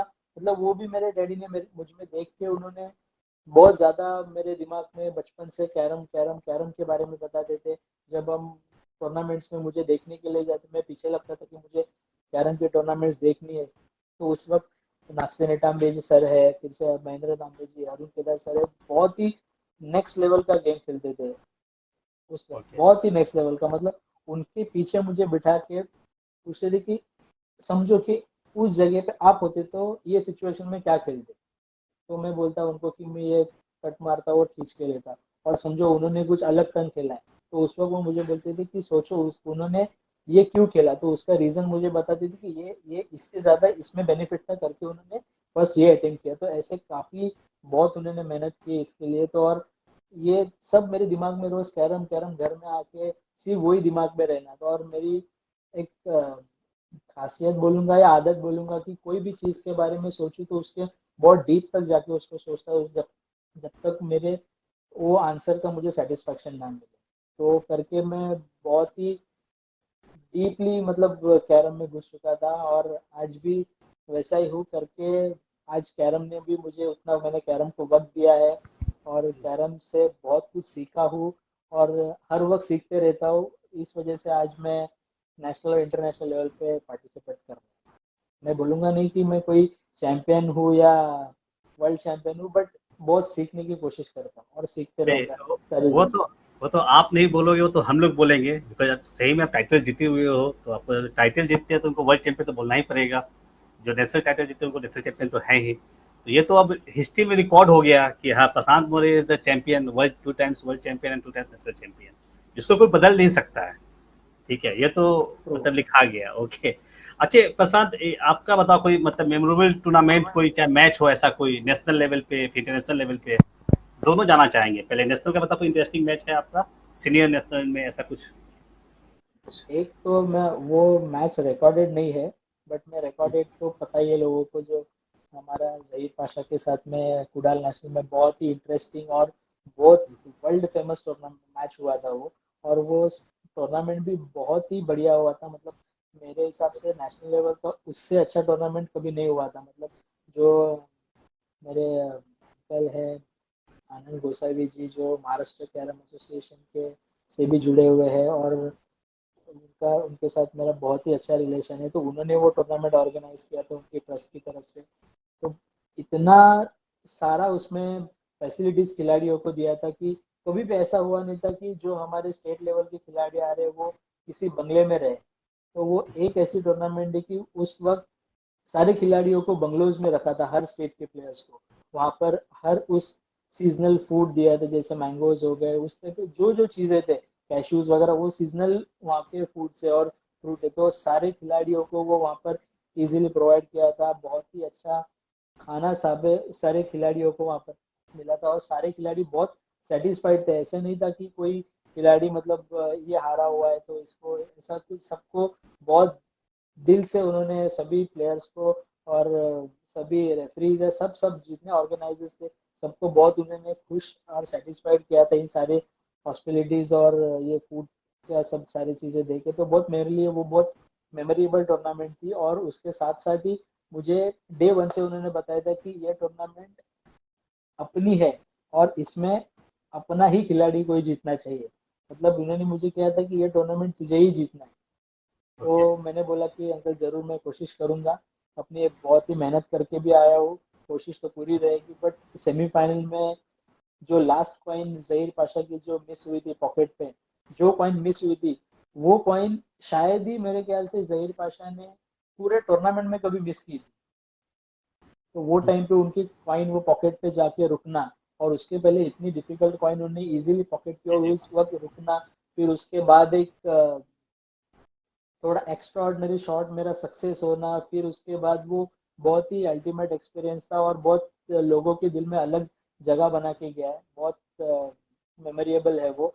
तो मैं मेरे लिए बहुत फेवरेट मैच है। बट वैसी ही मैच एक हमारी इंटर आरबीआई की टूर्नामेंट होती है, तो उस वक्त जहीर पाशा बेंगलोर से, मैं मुंबई से रिप्रेजेंट करता था, तो उस वक्त टीम इवेंट में हमारी एक मैच हुई थी जयपुर में।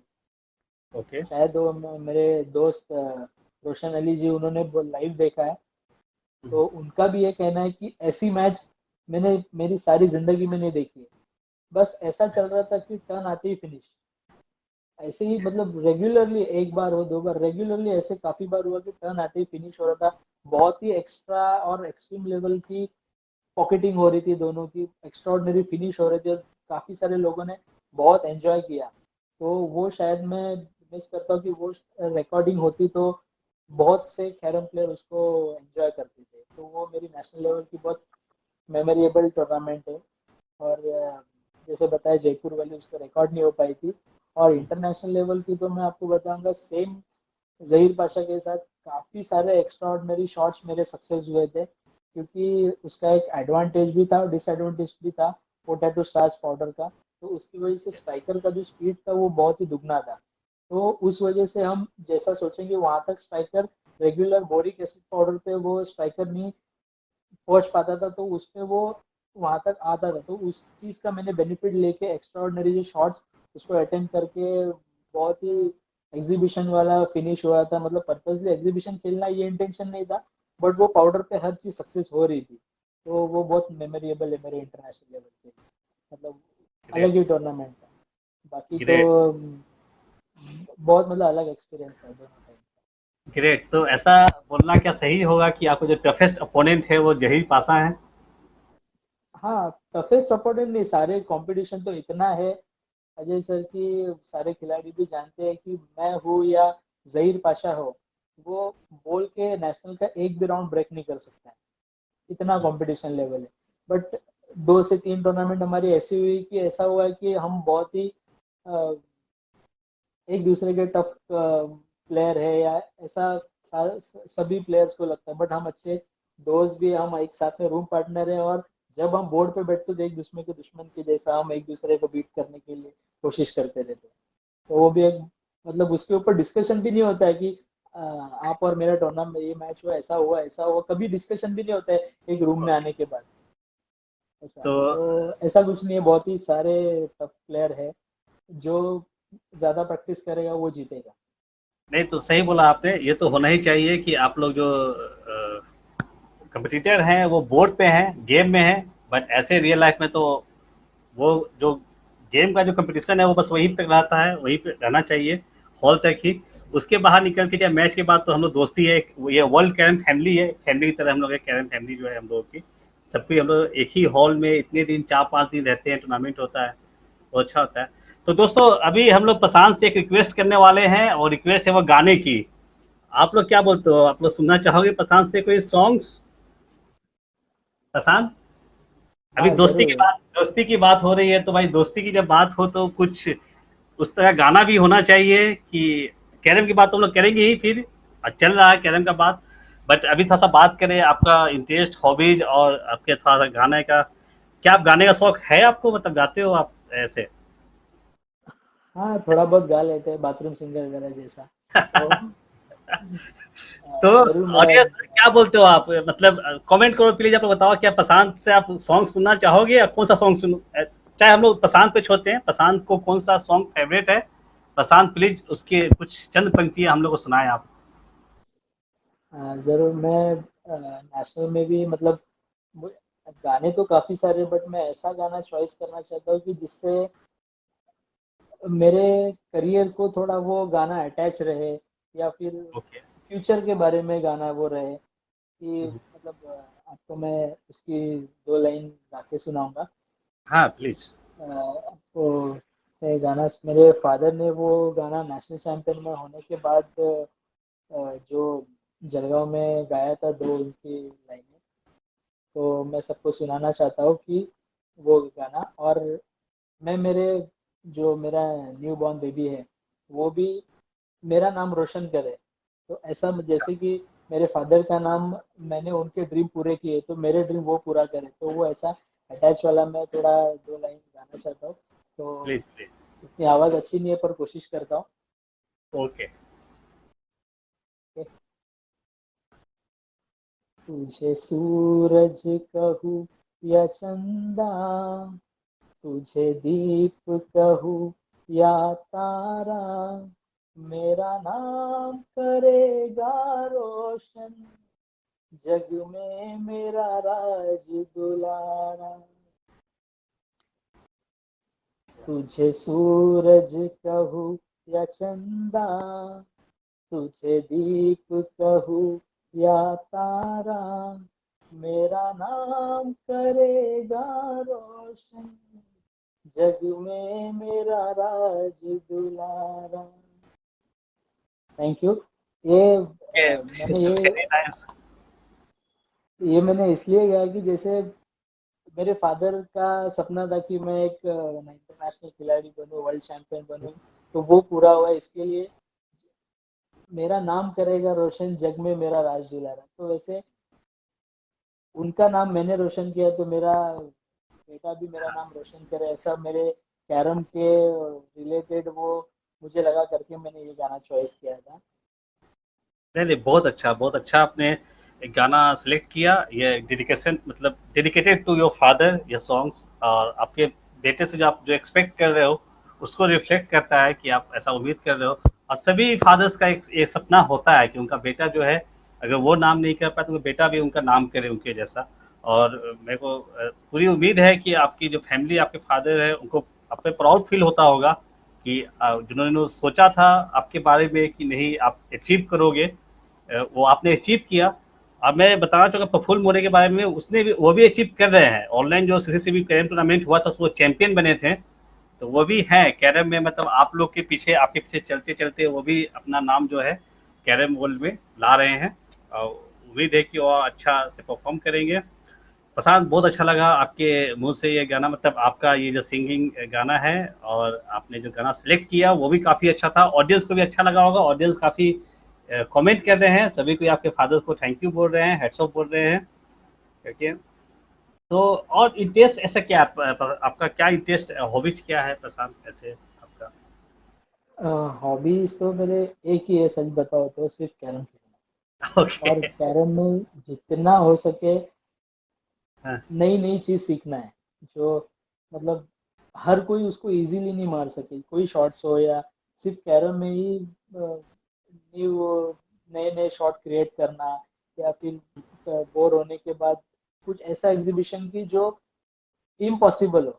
मतलब कैरम में तो वैसे कोई इम्पॉसिबल नहीं है कोई चीज, बट हर कोई ना उसको मार सके। जैसे एक स्ट्रोक में 4 कॉइन को पॉकेट करना है, ओके। तो वो हर कोई नहीं कर सकता है। मतलब उंगलियों पे गिनने वाले जितने लोग उसको मार सकते हैं। ग्रिप में power, point of contact striker का, वो सब सारी चीजें मतलब कुछ तो अलग करे जो कॉमन प्लेयर के जितना नहीं।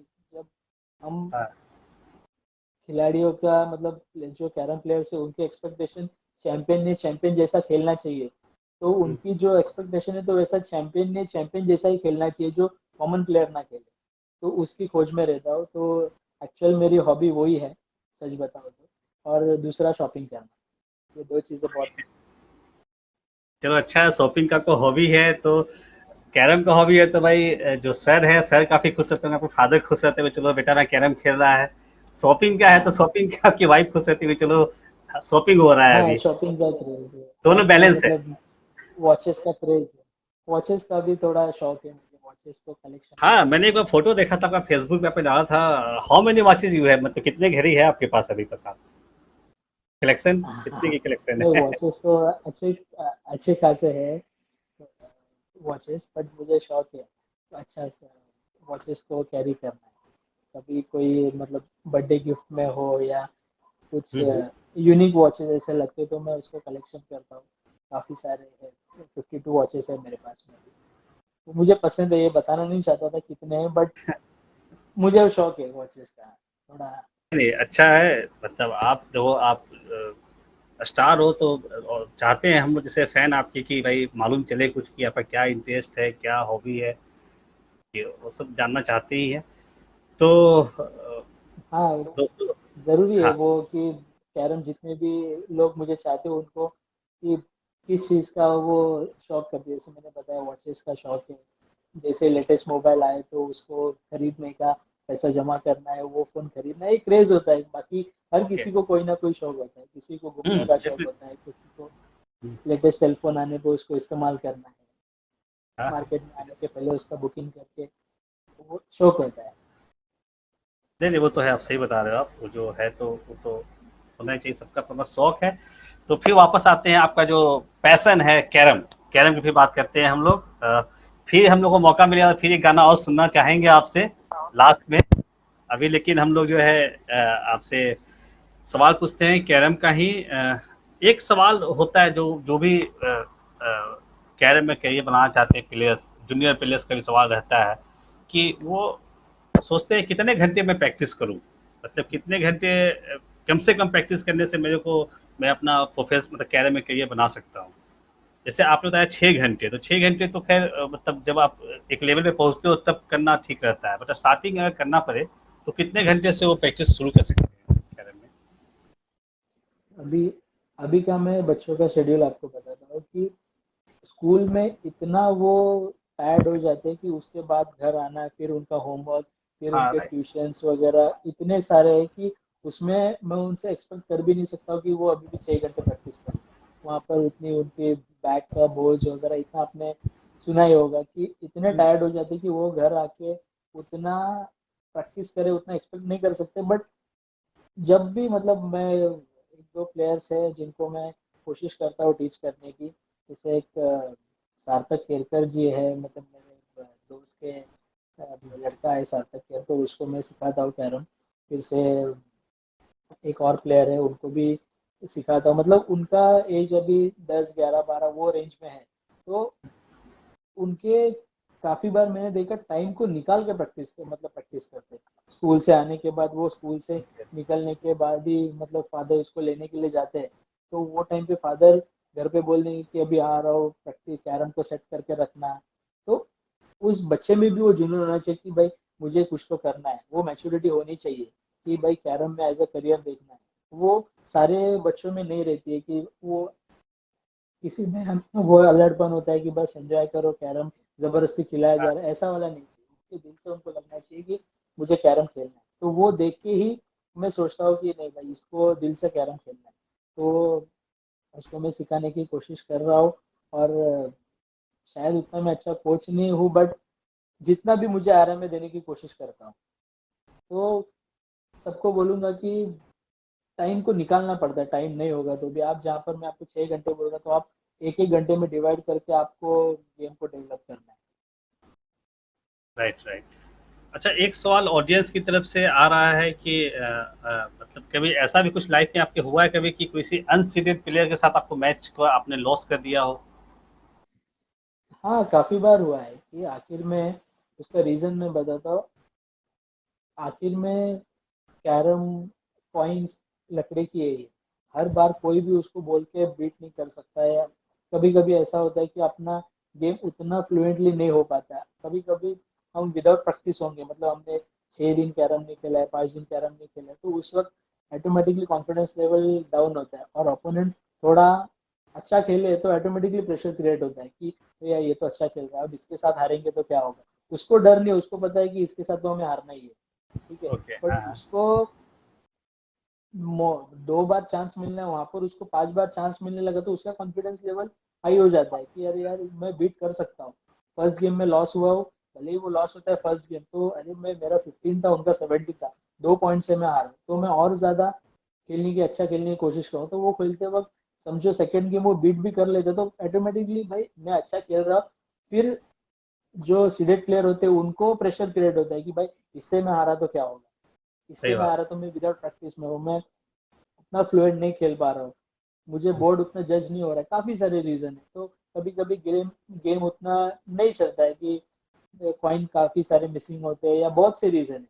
तो ऐसा होने से काफी बार, मेरे साथ तो बहुत बार हुआ तो कैसा है। फील होता है? तो और ये होना भी चाहिए। नहीं, ये तो ये तो मैं फील कहूँगा कैसा फील होता है? तो ये हमें हमारी असलियत बताता है उस वक्त। मैं आपको, आपने अच्छा सवाल किया ये। मैं यूके नहीं, अपना वर्ल्ड कप जाने के पहले की बात है। साउथ कोरिया से पहले। मतलब वो भी सीरियस प्लेयर है, इतने मतलब नेशनल जाने के पहले की बात है। वो भी अच्छे प्लेयर है, मेरे फेवरेट प्लेयर भी है संदीप देवरुखकर जी। उनके साथ में मेरा डिस्ट्रिक्ट लेवल का फाइनल मैच था। तो मैं इतना नेक्स्ट लेवल के प्रैक्टिस में था कि मुझे खुद को लग रहा था कि मतलब इजी नहीं है मुझे बीट करना। कोई भी खिलाड़ी इजी बीट नहीं कर सकता, बीट कर सकता बट इजी नहीं है। इतना फ्लुएंट में गेम चलता है, दिन में 6-7 वाइड स्लैम हो रहे हैं वगैरह। तो ऐसा खेलते वक्त मुझे लगा कि मैं अच्छा खेल रहा हूँ। और वहां जाने के बाद संदीप देवरुखकर ने इतना इजी मुझे बीट किया है कि मुझे बता दिया कि नहीं भाई, हमें ज्यादा हवा में नहीं उड़ना है, हम अभी भी बच्चे ही है, तो हमें थोड़ा बच के ही खेलना है। कोई भी प्लेयर सामने हो तो कोई भी, हम किसी से भी बहुत इजी हार सकते हैं। संदीप देवरुखकर तो काफी बड़े प्लेयर है, बट इतना मैं प्रैक्टिस में होने के बाद मतलब वो तो मेरे से काफी सीनियर भी है। और करंट फ्लो में मैं फॉर्म में खेल रहा हूँ, वर्ल्ड चैंपियन हूँ वैसा था। और उस वक्त भी मुझे इतना इजीली बीट किया, और मैं नेक्स्ट डे मुझे नेशनल खेलने के लिए जाना था। तो उस वक्त में इतना प्रैक्टिस में होने के बाद भी मुझे पता चला कि भाई जरा भी हमें गेम को लाइटली नहीं लेना है, अपोनेंट के साथ थोड़ा भी कमजोरी से नहीं खेलना है, या तो फिर इसको मैं जीतने नहीं दूंगा ऐसे नहीं सोचना है। कोई भी प्लेयर कभी भी किसी को भी बीट कर सकता है। और उस वक्त मुझे पता चला कि भाई स्टेबल रहना है, मस्ती नहीं करनी है, सीधा गेम खेलना है और चैंपियन होने के लिए ही खेलना है बस। तो सेकेंड डे में नेशनल के लिए खेलने गया और नेशनल चैंपियन बना। बट वो संदीप देवरुखकर ने मुझे बहुत इजीली बीट करने का मुझे अपनी जगह बता दिया, और उस वजह से मैं स्टेबल होकर मैं अपना गेम फ्लुएंट और जीतने के लिए खेलने लगा नेशनल में। तो ऐसा हो सकता है और ऐसा होना भी चाहिए, मैं कहूँगा। तो दोस्तों, जैसा आपने सुना, प्रशांत ने बताया कि मतलब हार को भी डाइजेस्ट करना चाहिए, हार को भी पॉजिटिव वे में लेना चाहिए, जिससे अपने आपकी जो कमजोरी है उसको मालूम चलता है हारने से। तो अ, तो प्रशांत ने वैसा ही किया, अपनी हार को उन्होंने एज ए पॉजिटिव वे में लिया, अपने को माइंड को कंट्रोल किया और नेशनल में जाकर टाइटल मारा। तो ये होती है खिलाड़ियों की पहचान। आप भी अपनी ऐसी मेंटेलिटी डेवलप करो कि ऐसा नहीं कि मैं हार गया तो सब कुछ खत्म हो गया। ये एक हारना जो है एक मैच के लिए होता है, बट आपके पास और दूसरे मैच भी है, दूसरा टूर्नामेंट भी है, तो वहां आप अच्छा परफॉर्म कर सकते हो, वहां अपने को साबित कर सकते हो। और जैसा कि हम सभी को मालूम है, इंडिया में खासकर महाराष्ट्र में कैरम टूर्नामेंट कितना टफ होता है, इतने सारे प्लेयर्स आते हैं, बहुत टफ है। हमारे जो नेशनल टूर्नामेंट होता है एएसए के द्वारा, ये आपका इंडिया का जो सीनियर नेशनल होता है, ये काफी वर्ल्ड का सबसे टफेस्ट टूर्नामेंट है। इसमें एक से एक मतलब अच्छे प्लेयर्स आते हैं पूरे स्टेट से, और कौन किसको हरा देगा मालूम नहीं चलता है। मतलब 50 खिलाड़ी तो मुझे लगता है प्रशांत होंगे इंडिया में जो कभी भी कुछ भी उलट फेंक कर सकते हैं। 100%, 101%। 50 में तो 100 कहूंगा कि 100 खिलाड़ी ऐसे ही कि कोई भी सीडेड प्लेयर को बीट कर सकते हैं। और ऐसा काफी बार हुआ कि वर्ल्ड चैंपियन होने के बाद भी बॉम्बे के टीम से हम बाहर रह चुके हैं। इतना कंपटीशन है मुंबई, महाराष्ट्र और काफी सारे, मतलब ऑल ओवर इंडिया में जो नेशनल में जो कंपटीशन है बहुत ही अलग है। नहीं, ये बात आपने सही बोला। जो भी हो, इस पे मेरा क्वेश्चन भी है जो मैं आपसे अभी पूछना चाहूंगा प्रशांत की। जैसे आपने बोला कि आप मुंबई टूर्नामेंट आप हार भी चुके हो, जो हराए होंगे इंडीड वो अच्छा खेले होंगे तभी वो मतलब आपको हरा पाए हो। तो इसमें ऐसा क्या है, मतलब जैसे आप जो चैंपियन, ओके, वर्ल्ड चैंपियन, जो चैंपियन, ऐसा क्या टेक्निक है, ऐसा क्या सोच है जो आपको चैंपियन बनाती है, जबकि उसी क्षमता मतलब उसी कैपेबिलिटी का जो प्लेयर को हराया है वो ज्यादा आगे नहीं बढ़ पाता है, वही वही का वही मतलब स्टेट टूर्नामेंट में खेल के रह जाता है। तो ये क्या मेंटेलिटी, मतलब क्या माइंड, मतलब कुछ ऐसा कुछ टेक्निक है, चाहे कुछ ऐसा कुछ सोच है? सोच, मैं सोच नहीं बोलूंगा, उनके मेंटेलिटी के ऊपर हर चीज डिपेंड करती है कि अभी जैसे आपने बताया कि वर्ल्ड चैंपियन को एक खिलाड़ी ने हराया और उसके बाद वही खिलाड़ी एक लोकल प्लेयर से हारता है, तो एक तो वो सेटिस्फाइड हो जाता है कि अरे भाई मैंने इसको जीत लिया, मैंने हो गया। बट उस वक्त उन्हें ऐसा सोचना चाहिए उस खिलाड़ी ने कि मैं वर्ल्ड चैंपियन को बीट कर सकता हूँ तो मैं कोई भी टूर्नामेंट जीत सकता हूँ। और मुझे और प्रैक्टिस करनी चाहिए और मेहनत करनी चाहिए कि मैं भी उनके जैसा, उनके लेवल का, उनके जैसा गेम खेलूं या उनके जैसे टाइटल हासिल करूं, ये सोचना चाहिए। इसका ये नहीं कि इसे बीट किया है तो अरे यार मैंने उनको बीट किया है, अब उसमें क्या है, वो बीट करके हो गया। तो बीट करने के बाद मुझे प्रशांत मोरे जी को हरा सकते तो ऐसा नहीं कि वो नेक्स्ट टूर्नामेंट में, नेक्स्ट राउंड में जाके वो किसी से हार जाए, उसी वही लेवल का गेम, वही क्वालिटी का गेम उनको आगे भी खेलना है। तो वो कभी कभी सेटिस्फाइड हो जाते हैं कि हाँ मैंने हरा दिया काफी, चलो अभी हार गया तो भी चल जाएगा। तो वो एक वो आना नहीं चाहिए, और 2 गुना उससे 10 गुना मेहनत करनी चाहिए और भी आगे बढ़ना चाहिए। और मैं स्पेशली कोई भी जूनियर प्लेयर से भी हारता हूँ तो मैं बहुत अप्रिशिएट करता हूँ और मेहनत करना और उसको मोटिवेट करता हूँ कि आप इन फ्यूचर में आप अच्छा खेल सकते हो और हर चीज़ हासिल कर सकते हो कैरम में। तो उनको मोटिवेट करना ज़रूरी है, अच्छा खेलने वाले की तारीफ करना ज़रूरी है। आपने देखा होगा काफ़ी मैचेस में अप्रिसिएशन देना चाहिए, बहुत ही कम प्लेयर ये देते हैं कि सामने वाला अच्छा फिनिश करने के बाद उसको अप्रिसिएशन देना, ये बहुत ही कलेजे के ऊपर पत्थर रख के देना पड़ता है, वो बहुत ज़रूरी है। नहीं, बस यही तो इंसानी आप जैसे बड़े खिलाड़ियों की कि आप लोग हार को भी स्वीकार करते हो पॉजिटिव वे में, और अपना हम्बलनेस, जो हम्बल जो आपका जो बिहेवियर हम्बल होता है, हम्बलनेस जो है दिखाते हो आप जूनियर प्लेयर्स को भी। और ये आपने सही बोला, एकदम बहुत सही पॉइंट पकड़ा आपने कि जो खिलाड़ी जो होते हैं जो चैंपियंस को हरा देते हैं, तो उनके माइंड में फिर आ जाता है कि जो चैंपियंस को मैंने हरा दिया बस बहुत अचीवमेंट हो गया मेरा, वहीं पर सेटिस्फाइड हो जाते हैं, अपने आप को लिमिट कर देते हैं। बट आपने बहुत अच्छा सजेशन दिया कि नहीं, वहां लिमिट नहीं होना है, वहां से फिर आपको और मेहनत करनी है और अपने आप को कंट्रोल करना है, जिससे आप और अच्छा खेल सको। ये बहुत अच्छा पॉइंट है, मुझे काफी अच्छा आपने पॉइंट बोला। काफी मतलब मेरे को लगता है ऑडियंस भी बहुत जो जुड़े होंगे उनको भी ये लगा होगा, बहुत से स्टेट प्लेयर्स को एहसास हुआ होगा इस बात का कि हाँ, कैसे एक मैच खेलने जीतने के बाद ही वो इतना खुश हो जाते हैं कि नेक्स्ट मैच ही हार जाते हैं। वो ऐसा होता है, जाके एंजॉय करने लगते हैं, इधर उधर घूमने लगते हैं, ऐसा होता है। अच्छा, एक बहुत इंपॉर्टेंट सवाल है प्रशांत, जो कि आप जैसे चैंपियंस का अगर बता सके तो बहुत से जो कैरम प्लेयर्स हैं जो आने वाले हैं उनको बहुत हेल्प मिलेगा उस लिए। आप जैसे कोई भी क्रुशियल मैच होता है, चाहे बिग मैच होता है, जैसे आपने एग्जांपल दिया कुदाल में जही पासा सेमीफाइनल मैच था आपका, चाहे ऐसा कोई सा बड़ा मैच होता है, तो कैसे आप अपने टेम्परामेंट को मेंटेन करते हो, कैसे अपने माइंड सेट को आप तैयार करते हो उस मैच के लिए? सबसे पहले जब हमारा बहुत ही क्रूशियल मैच होता है तो उस वक्त हमारा सेलफोन ही अपने से दूर होना चाहिए सबसे पहले। ओके। दूसरी बात, हमने अपनी लाइफ में कभी कभी अच्छा सबसे कैरम खेला है, इसको आपको इमेजिन करना है कि मैंने इस खिलाड़ी के साथ बहुत ही इस वक्त अच्छा खेला था। तो सिर्फ दिमाग में कैरम आना चाहिए, इस वक्त मैंने घर में मैं अच्छा खेल रहा था तो उस वक्त कंटिन्यूसली 2 बार वाइट स्लैम हुआ था। मैं ये टूर्नामेंट में, स्टेट टूर्नामेंट में खेला था, फाइनल्स में मेरा वाइट स्लैम हुआ, तो मैंने वाइट स्लैम के बाद ये कॉइन मार के उसको रिलीज किया था। तो सिर्फ आपके दिमाग में कैरम होना चाहिए और उस वक्त यही कि मैंने सबसे अच्छा कैरम कब खेला है उसको इमेजिन करना है। और वो इमेजिन करने के बाद समझो आप वर्ल्ड कप का या नेशनल लेवल का फाइनल खेल रहे हो, तो उस वक्त दिमाग में यही सारी चीजें लाना है। और जितना भी हमारा जीत कैरम का एक्सपीरियंस है, समझो किसी का 10 साल का है, 15 साल का है, तो वो जितना भी मुझे कैरम आ रहा है वो मुझे अब ये इस घंटे में, एक घंटे में मुझे खेलना है, ये माइंडसेट होना चाहिए। जितना भी कैरम आ रहा है पूरी जान लगा दो, उसके बाद कोई रीजन नहीं, कोई ये नहीं बताना है कि ऐसा हुआ वैसा हुआ करके मैं हारा। आपको जितना कैरम आ रहा है वो 1 घंटे में खेलना है, जितना आपका एक्सपीरियंस पूरा बोर्ड पे बताना है। तो वो माइंडसेट करना है कि सबसे अच्छा कैरम मैंने कब खेला था और मुझे जितना भी कैरम आ रहा है आज मैं ये 1 घंटे में पूरा खेल के दिखाऊंगा। ये सोच के ही बड़े टूर्नामेंट्स में खेलना है, बड़े या हर टूर्नामेंट में।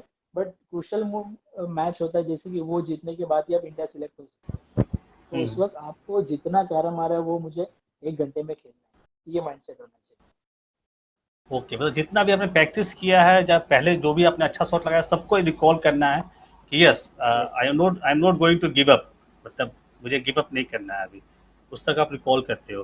बहुत अच्छा टेक्निक है ये दोस्तों, आप लोग भी अप्लाई कर सकते हो किसी भी क्वेश्चन मैच के पहले कि अपने पुराने प्रैक्टिस में जो वाइट स्लैम मारा है आपने, चाहे कुछ अच्छा शॉट्स मारा है, उसको रिकॉल करो कि मैं ऐसे कर सकता हूँ तो ये भी शॉट मैं मार सकता हूँ। अच्छा, इससे जुड़ा हुआ एक और सवाल है प्रशांत, कि जैसे आप प्रैक्टिस करते हो घर में, मानो आप सिंकों पे प्रैक्टिस करते हो, बट जब टूर्नामेंट खेलने जाते हो तो हो सकता है आपको कोई दूसरा बोर्ड मिले, आपको दूसरा इक्विपमेंट मिले वहां पे, तो आप कैसे इतनी जल्दी अपने आप को दूसरे जगह पे, दूसरे बोर्ड पे अपने आप को एडजस्ट करते हो आप?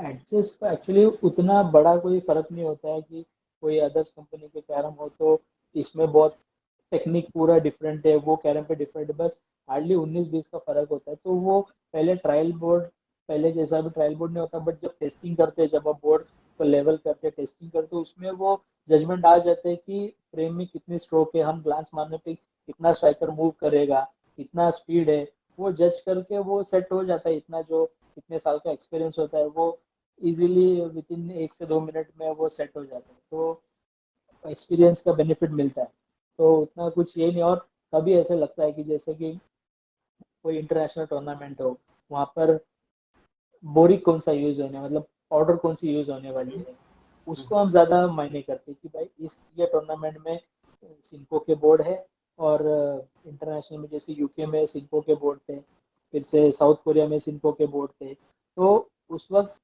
कौन सा पाउडर यूज करने वाला है, तो पोटैटो स्टार्च पता चला था, पोटैटो स्टार्च पाउडर यूज करने वाले हैं। तो हमारे एसोसिएशन ने, हमारी फेडरेशन में हर खिलाड़ियों को कुरियर करके ऑर्डर प्रोवाइड की थी, जो इंडियन टीम में जो सिलेक्ट हुए थे। तो ये सब हमारे कैरम बॉडीज की जो ऑल इंडिया फेडरेशन पे है, नारायण सर है, नारायण भारती नारायण मैडम है, ये सब अरुण केदार सर है, ये इन्होंने सभी सारे प्लेयर्स के घर में ये पोटैटो स्टार्च पाउडर उन्होंने प्रोवाइड किया था कि आप इस पे प्रैक्टिस करो। उसके बाद 5 दिन के प्रैक्टिस, 5 दिन का जो प्रैक्टिस कैंप होता है, उसमें सारे खिलाड़ियों को स्पेशली सिर्फ आप इस पे पॉकेटिंग करने की टेक्निक है उसको ढूंढो। तो ये सब जो हमारी फेडरेशन जो हमें हेल्प करवाती है, तो उस वजह से हमें बहुत ज्यादा बेनिफिट मिलता है। आपने देखा होगा कि इंटरनेशनल लेवल पे ये सब चीजें पहले ही हमें मिलने की वजह से, स्किलफुल तो है ही इंडिया में, कैरम के जैसा स्किल कोई अदर कंट्री में उतना नहीं है। तो इस चीज का बेनिफिट लेके बोरिक का पहले ही मिलने की वजह से हम और भी फ्लुएंटली खेल सकते हैं इंटरनेशनल लेवल पे। ओके, तो ग्रेट। आइए, बोरिक का ज्यादा मायने करता है। तो आपके हिसाब से अगर मैं पूछूं एक सवाल कि आपने नेशनल मैच मतलब जो होते हैं, नेशनल टूर्नामेंट्स होते हैं और जो इंटरनेशनल टूर्नामेंट होते हैं, उसमें बेसिक डिफरेंस क्या, मतलब केवल बोरिंग का रहता है कि कुछ वहाँ का माहौल, इस सब का भी आपको डिफरेंस लगा, मतलब वहाँ पे मतलब क्या डिफरेंस हाँ, लगा तो आपको? अभी हम नेशनल लेवल का टूर्नामेंट खेलते हैं, तो हमारी बॉडी को जो टेम्परेचर सूट होता है उसमें हम सूटेबल रहते हैं। जो हमारे इंडियंस प्लेयर को ज़्यादा हीट भी नहीं पसंद है, ज़्यादा कोल्ड भी नहीं पसंद है। तो विंटर सीजन में अभी यूके में इतना, विंटर सीजन इतना ये था कि हम कार से उतरने के बाद जैसे बारिश होती है वैसे हॉल में भागना पड़ता था, कि इतना ठंड है कि समझो बाहर आए तो लिटरली उंगलियों में सेंस नहीं रहती थी कि उंगलियां है या नहीं। तो वहां पर जाके डायरेक्टली हीटर के पास में बैठ जाओ, हीटर को हाथ दो, तो हीटर से थोड़ा हाथ को सेंस मिले कि भाई हाँ, अब कॉइन को पॉकेट करना। कभी कभी काफी बार ऐसा भी होता है कि इतना कोल्ड की वजह से स्ट्राइकर हाथ में है या नहीं ये फील नहीं होता है। कभी कभी स्ट्राइकर पॉकेट कॉइन को टच भी नहीं कर पाता क्योंकि उंगलियों में कुछ सेंस ही नहीं है, इतना कोल्ड है, और हमें आदत नहीं होती इंडियन प्लेयर्स को उतनी। तो वो सारी चीजें बहुत मायने करती है उस वक्त। पता है कि इंटरनेशनल खेलना जाना है, तो वहाँ पर सारे सेंट्रलाइज एसी होंगे, पूरा एसी हॉल होगा, कम्युनिटी हॉल। तो उसमें तो घर में प्रैक्टिस भी वही टेम्परेचर पे करने की कोशिश करते हैं, एसी को 16 टेम्परेचर पे रख के जितना हो सके कोल्ड होके एयर टाइट करके ठंड में खेलने की प्रैक्टिस करते हैं। तो ये सब सारी चीजें बहुत मायने करती है इसमें। आपने अच्छा सवाल किया, ये काफी प्लेयर को उससे सीखने मिलेगा कि ऐसा भी करना चाहिए प्रैक्टिस में और अ, ये सब सारी चीजों में। तो दोस्तों, देखा आपने, छोटी छोटी बातें हैं बट बहुत इंपॉर्टेंट है, बहुत वाइटल है, मतलब परफॉर्मेंस को लेके।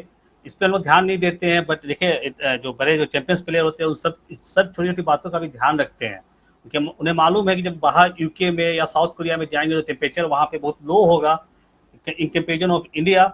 सो वो उसी टेम्परेचर में घर पे प्रैक्टिस करते हैं कि वहाँ जाके उनके कुछ उंगली फिंगर में कुछ मतलब इस तरह कुछ प्रॉब्लम या इशू नहीं हो जाए।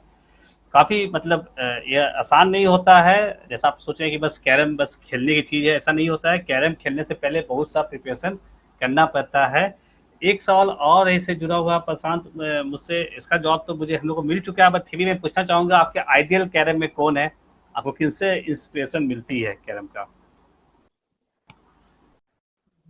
काफी सारे प्लेयर्स है, मैंने बचपन से अरुण केदार सर है, उनका गेम बहुत नजदीक से देखा है। जैसे मास्टर एटाम्बे सर है, महेंद्र तांबे जी, उनको देख देख के फिर से हमारे मेरे जिसे मैंने बताया, संदीप देवरुखकर है, रियाज अकबर अली है, योगेश परदेसी सर है, इनसे मैंने फिर से हमारे शंकरा सर है, तो इनसे मैंने बहुत बहुत मतलब बहुत ज्यादा कैरम सीखी। और मैं हर वक्त मतलब इनके सामने छोटा होके, छोटा बन के, छोटे है कि भाई आप ये ऐसा कर रहे हो, कैसे कर रहे हो, इसकी क्या खासियत है। एक बार ऐसे ही हुआ था ना, इंटरनेशनल में शंकरा सर थे, हम बैठे थे, वो इतना फ्लुएंटली खेल रहे थे, बट मुझे कोई भी कॉइन पॉकेट करने का कॉन्फिडेंस नहीं था। मैंने पूछा उनको कि ऐसा क्यों हो रहा है, तो उन्होंने बताया कि ये फिंगर एक्सरसाइज करो, उससे आपका ग्रिप रिलीज में बेनिफिट मिलेगा। तो ये हर एक चीज से मतलब शंकरा सर से कुछ चीजें मैंने ली हुई है, कुछ संदीप देवरुखकर से ली हुई है, कुछ रियाज अकबर अली से ली है, कुछ पेशेंस वाली चीज योगेश परदेसी सर से ली है। तो सारी चीजों, सारे लोगों से मैंने एक एक चीजें कलेक्ट की है। अभी हमारे बीच में नहीं है, उनको याद भी करना चाहता हूँ मैं। साजिद डॉन करके प्लेयर थे हमारे बीच में, और बहुत ही माइंड ब्लोइंग खेलते थे, मोहम्मद साजिद करके, उनको हम डॉन के नाम से पुकारते थे। तो उनके पास भी एक स्पेशलिटी थी, बट इतना गेम हाई लेवल का होने के बाद भी मतलब उनको इंटरनेशनल खेलने का मौका नहीं मिला। बट उनके पास भी ऐसी एक गेम की क्वालिटी थी कि उनसे भी मैं तो बताऊंगा कि 40% गेम मैंने उनसे देखा है कि अटैक कैसे करना है, फिनिशिंग के लिए सबसे बेस्ट वे कौन सा है। तो उनका जो अटैक करने का जो तरीका था ना, वो बहुत ही नेक्स्ट लेवल का था। और योगेश परदेशी सर के पास डिफेंस करके अटैक करने का वो बहुत अच्छा तरीका था। संदीप देवरुखकर के पास कैसे अपोनेंट को रोक के अटैक करना है, वो उनके पास था। शंकरा सर के पास सिर्फ स्ट्रेट कॉइन को इतना क्लीन बीट करके सामने वाले को डिफेंस करके ओपोनेंट का पूरा कॉन्फिडेंस लेवल डाउन करके उसको कैसे इजीली जीतना है, वो उनके पास टेक्निक था। रियाज अकबर अली के पास एक अलग ही कॉन्फिडेंस लेवल था। उनका गेम देख के ऐसा लगता था कि कैरम बहुत ही ईजी है। तो ये सब सारी चीजें मैं एक एक कलेक्ट करके इस सारी चीजों का कोलेब्रेशन बनाया कि डिफेंस के टाइम पे डिफेंस करना है, ऑफेंस के टाइम पे ऑफेंस करना है, सामने वाले को कब रोकना है, सामने वाले का मोरल डाउन होने के बाद उसके साथ कैसे खेलना है, वो समझो। मतलब एक इसमें बताओ तो कि सामने वाला थोड़ा भी डाउन लगे तो उसको डायरेक्टली उसको वहां पर ही फिनिश करना है, उसको फिर से अपने गेम में लाने ही नहीं देना है उसको। तो और मैं जब आज मेरी उनके साथ मैच एक था प्लेयर के साथ है, वो उन्होंने 10 पॉइंट हुए और मेरे 12 टीमें जीता, तो पहले से ही उनको जब नेक्स्ट राउंड रहेगा, मतलब नेक्स्ट टाइम कोई इवेंट होगा, तो वो प्लेयर आने के बाद ऐसा सोचना नहीं चाहिए कि लास्ट टाइम में 2 पॉइंट से आ रहा था, अब मैं कोशिश करता हूँ जीतने की। तो उसको पहले ही उसको इतना दबोच के रखना है कि वो सोचना ही नहीं चाहिए कि इसके साथ जीत सकूं। ऐसा गेम खेलना है। तो ये सारे मेरे आइडल ही है, किसी का पर्टिकुलर नाम तो नहीं, बट इन मैंने हर ये सब जितने भी प्लेयर्स के नाम है उनसे मैंने बहुत सी चीजें सीखी है, और उनसे मैंने लिया हो, और गेम का बहुत ही अच्छा कोलैबोरेशन किया है उसका। और मेरे साथ साथ फादर तो है ही कि उसमें से भी कुछ शॉटिंग करना है, इसको शॉटिंग करो, ये तेरा नेचर है, ये हिसाब से गेम खेलना है। तो उन्होंने जैसे मुझे सिखाया एज इट इज वैसे खेलता हूँ। काफी सारे प्लेयर्स तो मुझे बोलते हैं कि मतलब मेरे फादर जैसे उनके टाइम पे खेलते थे, सेम एज इट इज उनका जैसा ही मैं खेल रहा हूँ, ऐसा उनके जो बैच में प्लेयर्स है वो सारे कहते हैं। मतलब मैं नाम लूंगा, दिनेश खेड़ेकर सर है, उनका भी एक अलग ही टेक्निक था। मतलब सिर्फ अटैक करके एग्जीबिशन शॉट्स करके जो कोई सोचे ना, ऐसा शॉट को वापस स्ट्राइकर को रिफ्लेक्ट कैसे करना है, तो उनसे भी काफी और उस जब हम जूनियर खेलते थे तो मुझे मेरा फेवरेट प्लेयर दिनेश खेड़ेकर, क्योंकि वो टाइम पे वो बहुत ही फॉर्म में खेल रहे थे। तो उनका जो टेक्निक था कि हर टर्न फिनिश, तो ऐसे बहुत सी चीजें। तो वो कहते हैं कि मेरे फादर भी ऐसे ही वो टाइम पे खेलते थे, बट उनको उतना बैकिंग नहीं था करके उनके कुछ ड्रीम अधूरे रहे थे। बट बहुत ही अच्छा खेल रहा है। और उन्होंने वो टाइम पे मुझे बताया था कि कुछ भी हो जाए, कैरम को कभी भी छोड़ना नहीं है। क्योंकि एक इंसिडेंस ऐसा हुआ था कि 2011 में कि मैं कैरम को मतलब क्विट करना चाहता था कि भाई बस करके अब नहीं खेलना है। कि वो उस वक्त इंडिया से टीम में सिलेक्ट होने के बाद भी कुछ पुराने एसोसिएशन के रीज़न की वजह से मुझे उस वक्त नहीं जाने मिला था। ये मुझे पता नहीं कि बोलना चाहिए कि नहीं, बट रियलिटी में जानबूझ के बताऊंगा ये बात कि उन्होंने मुझे ऐसा रीज़न बताया था कि मेरी उम्र कम है, हमारी इंडिया कभी आज तक हारी नहीं, आप हार सकते हो। तो ये रीज़न से मुझे ऐसा किया हुआ था। तो मैं किसी का नाम लेके नहीं, बट उस वक्त हुआ था 2011 में। तो ओके। शायद ऊपर वाले ने जब भी मौका दिया तो उससे 2 गुना दिया, ऐसा मैं सोच के वो टाइम पे मुझे दिलेश खेड़ेकर सर ने बताया था कि आप कैरम को कभी भी लीव मत करना, आप अच्छा खेल रहे हो, आज नहीं कल आपको सक्सेस जरूर मिलेगा, जो आपकी गेम की क्वालिटी है, उन्होंने ऐसा बताया था। तो उनको मैं थैंक्स करना चाहूँगा कि उन्होंने उस वक्त मुझे बहुत ही मोटिवेट किया था कि कैरम को नहीं करना। तो ये सारी मेरे आइडल है। नहीं, बहुत खूब। मतलब you are the mixture of, सबसे आपने कुछ ना कुछ लेकर अपना एक अलग ही अपना एक स्टाइल बना दिया आपने। तो ये बहुत अच्छी खूबी है दोस्तों। लाइफ पे हमेशा किसी ना किसी सबसे सीखने का कोशिश करना करना ही चाहिए, क्योंकि लाइफ में ज़िंदगी जो है हमें बहुत कुछ सिखाती है, सीखने का मौका भी देती है। हम लोग सीखते नहीं है, हम लोग उतना माइंड खोल के देखते नहीं है, बट अगर हम उससे सीखें तो हम अपना एक मुकाम हासिल कर सकते हैं। तो जैसा प्रशांत ने एक्सप्लेन किया, बहुत खूबसूरती से एक्सप्लेन किया कि उन्होंने हर एक प्लेयर से कुछ ना कुछ सीखा है, लिया है, और उसे और उसको अपने अपने आप से एक्सेप्ट किया है, उसको स्वीकार किया है, और उसको एक अपना स्टाइल में अपने ढंग से ढाला है उसको, और उसको फिर अपना यूटिलाइज किया है, और वो हो गया है प्रशांत मोरे स्टाइल बोले उसको। तो अगर काफ़ी अच्छा, ये मोटिवेटिंग है हमारे सारे कैरम प्लेयर्स के लिए कि भाई आप भी ऐसे ही सबका मैच देखो, उससे सीखो कि हाँ कौन गलत शॉट मार रहा है, कौन सही शॉट मार रहा है, उसको एक्सेप्ट करो। और प्रशांत, आजकल के जो बच्चे हैं जो चाहते हैं कैरियर में आना, अभी आप जानते होंगे कि स्कॉलरशिप भी मिलता है बच्चों को, ये अथॉरिटी ऑफ इंडिया स्कॉलरशिप देती है, इंडियन ऑयल देती है, पीएसपी भी देती है, ओएनजीसी भी देती है। तो जो बच्चे चाहते हैं कैरियर में आके अपना करियर बनाना, उनके लिए आपकी क्या एडवाइस है? मतलब क्या एडवाइस करोगे, कैसे वो अपना आके कैरियर में शुरुआत करें?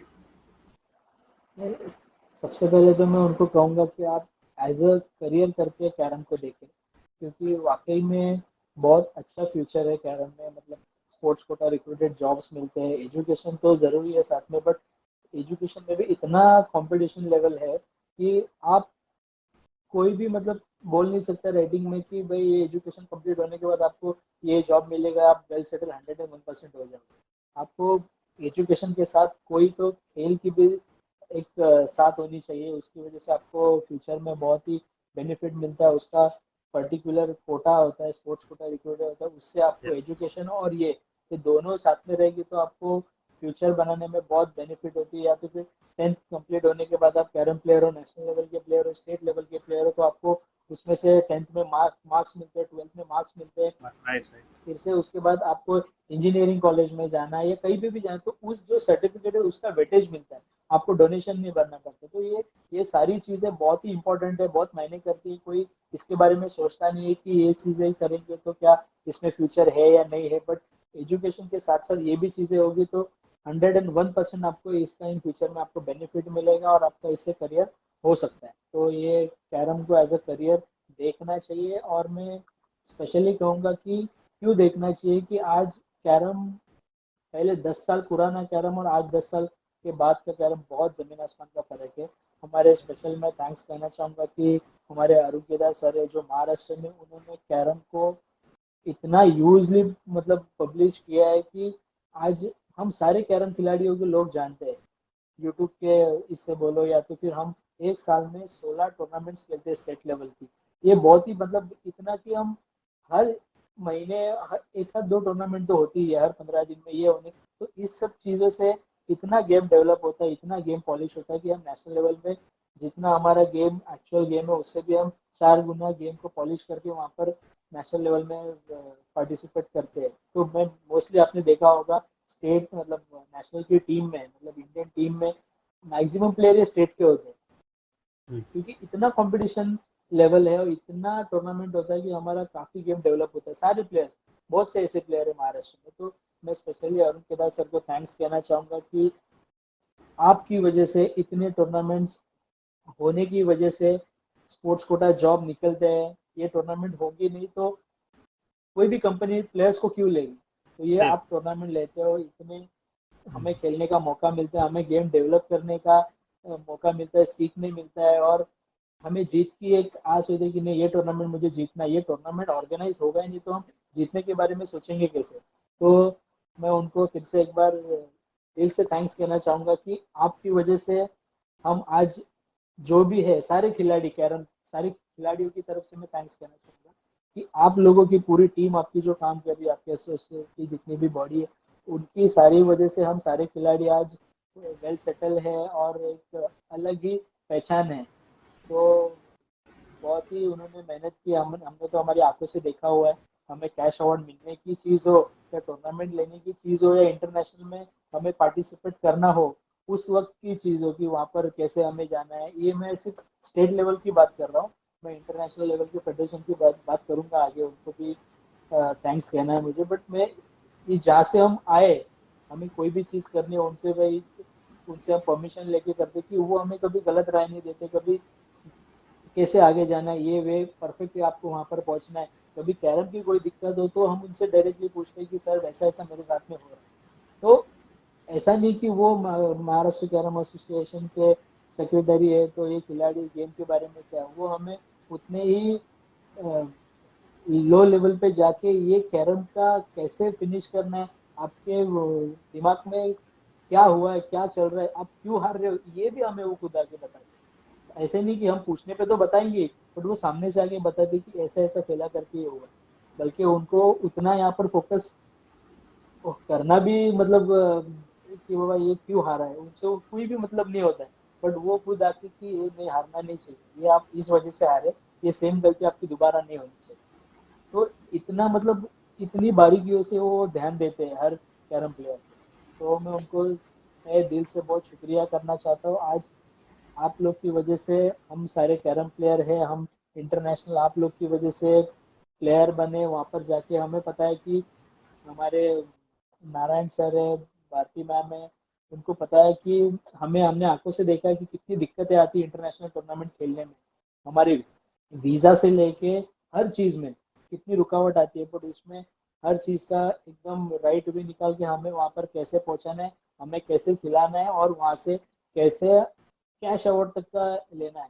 तो हर मोमेंट पे हर वक्त खिलाड़ियों के बारे में सोचा जाता है। तो मैं अरुण केदार जी को थैंक्स कहना चाहूंगा, जैसे भारती मैम को थैंक्स कहना चाहूंगा, अरुण केदार नारायण सर को थैंक्स कहना चाहूंगा, और स्पेशली आपको भी अजय अजय सर, कि आप सोशल मीडिया पे कैरम को इतना बढ़िया एक लाइन से चला रहे हो कि हम सारे वर्ल्ड कैरम फैमिली जो है एक इतनी अच्छी से आपने जोड़ के रखा है सभी को, कैरम प्लेयर्स को।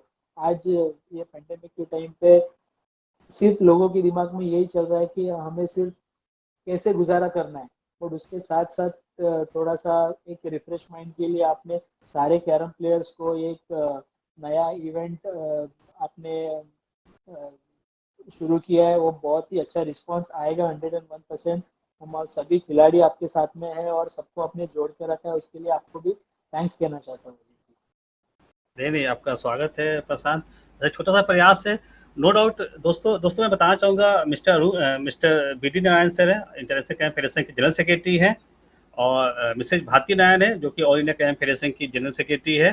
साथ में अनु केदार सर वो महाराष्ट्र कैरम के वाइस प्रेसिडेंट हैं, और साथ ही वो ट्रेजरर हैं ऑल इंडिया कैरम फेडरेशन के।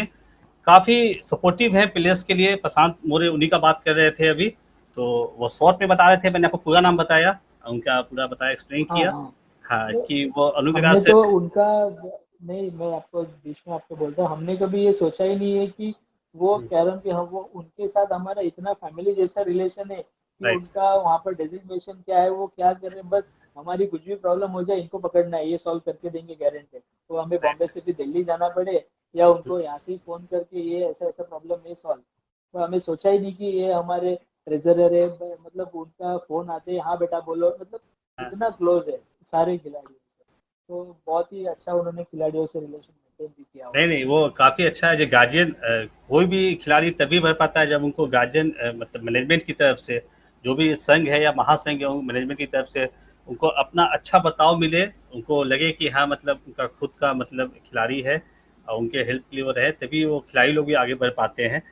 तो काफ़ी टाइम हो गया है, हम लोग थोड़ा समाप्ति की ओर बढ़ रहे हैं। एक रैपिड फायर क्वेश्चन होता है प्रशांत, हम लोग रखे हुए हैं अपने गेस्ट के लिए, जिससे मैं आपसे कुछ सवाल पूछूंगा आपके फेवरेट चीज़ों के बारे में, आपको उसका जवाब देना है।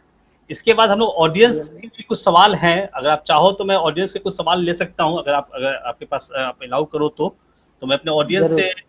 मैं अपने ऑडियंस से रिक्वेस्ट करूंगा कि उनके पास कुछ सवाल है जो आप चाहते हो प्रशांत मोरे से पूछना, तो प्लीज कमेंट करो, तब तक मैं प्रशांत से रैपिड फायर क्वेश्चन जो है वो शुरू करता हूँ। So Prashant, ready? Yes ready, but ready करने के पहले आपको जब हमारा लेट्स टॉक का सेशन कंप्लीट होने के पहले आप मैं स्पेशल थैंक्स भी कहना चाहूँगा किसी को, तो वो आप सेशन खत्म करने के पहले सिर्फ मुझे, नहीं नहीं, मैं मैं करूंगा, नहीं मैं बोलूँगा कि मुझे वो मौका देना। नहीं नहीं, एकदम मौका दूंगा मैं आपको। आपका मैसेज भी सब ऑडियंस को जहाँ चाहिए क्या मैसेज है आपका, और सब मैं करूंगा। अभी रैपिड फायर क्वेश्चन शुरू करते हैं कि जरूर। आपके जो सब किसका गेम आपको अच्छा लगता है, मतलब कैरम में किसका गेम आपको अच्छा लगता है, पहले के खिलाड़ियों में और अभी के खिलाड़ियों में, पूरा ग्लोबल? मतलब एक खिलाड़ी का नाम लेना है? दो तीन आप ले सकते हो, दो हाँ, तीन ले सकते हो। ओके। पुराने पहले ज़माने में दो नासिर एटाम्बे सर है उनका गेम, और अभी के इसमें रियाज अकबर अच्छा ठीक है। और योर फेवरेट पर्सनालिटी? है। Favourite personally Sandeep Deorukhkar. Okay. आपका very favourite, humble. Okay, favourite book, किताब कौन सी है आपकी पसंदीदा फेवरेट बुक जो है? मेरी फेवरेट बुक है एक्चुअली, उतना मतलब पढ़ने ये का मराठी। टाइम ही नहीं मिलता आपको ना पढ़ने का। नहीं नहीं नहीं, पढ़ने फेवरेट बुक भगवत गीता है। वो मैंने मतलब मन को शांति मिलती है, वो मैंने पढ़ा है। Great great, very good. आपके फेवरेट टूरिस्ट प्लेस आपका?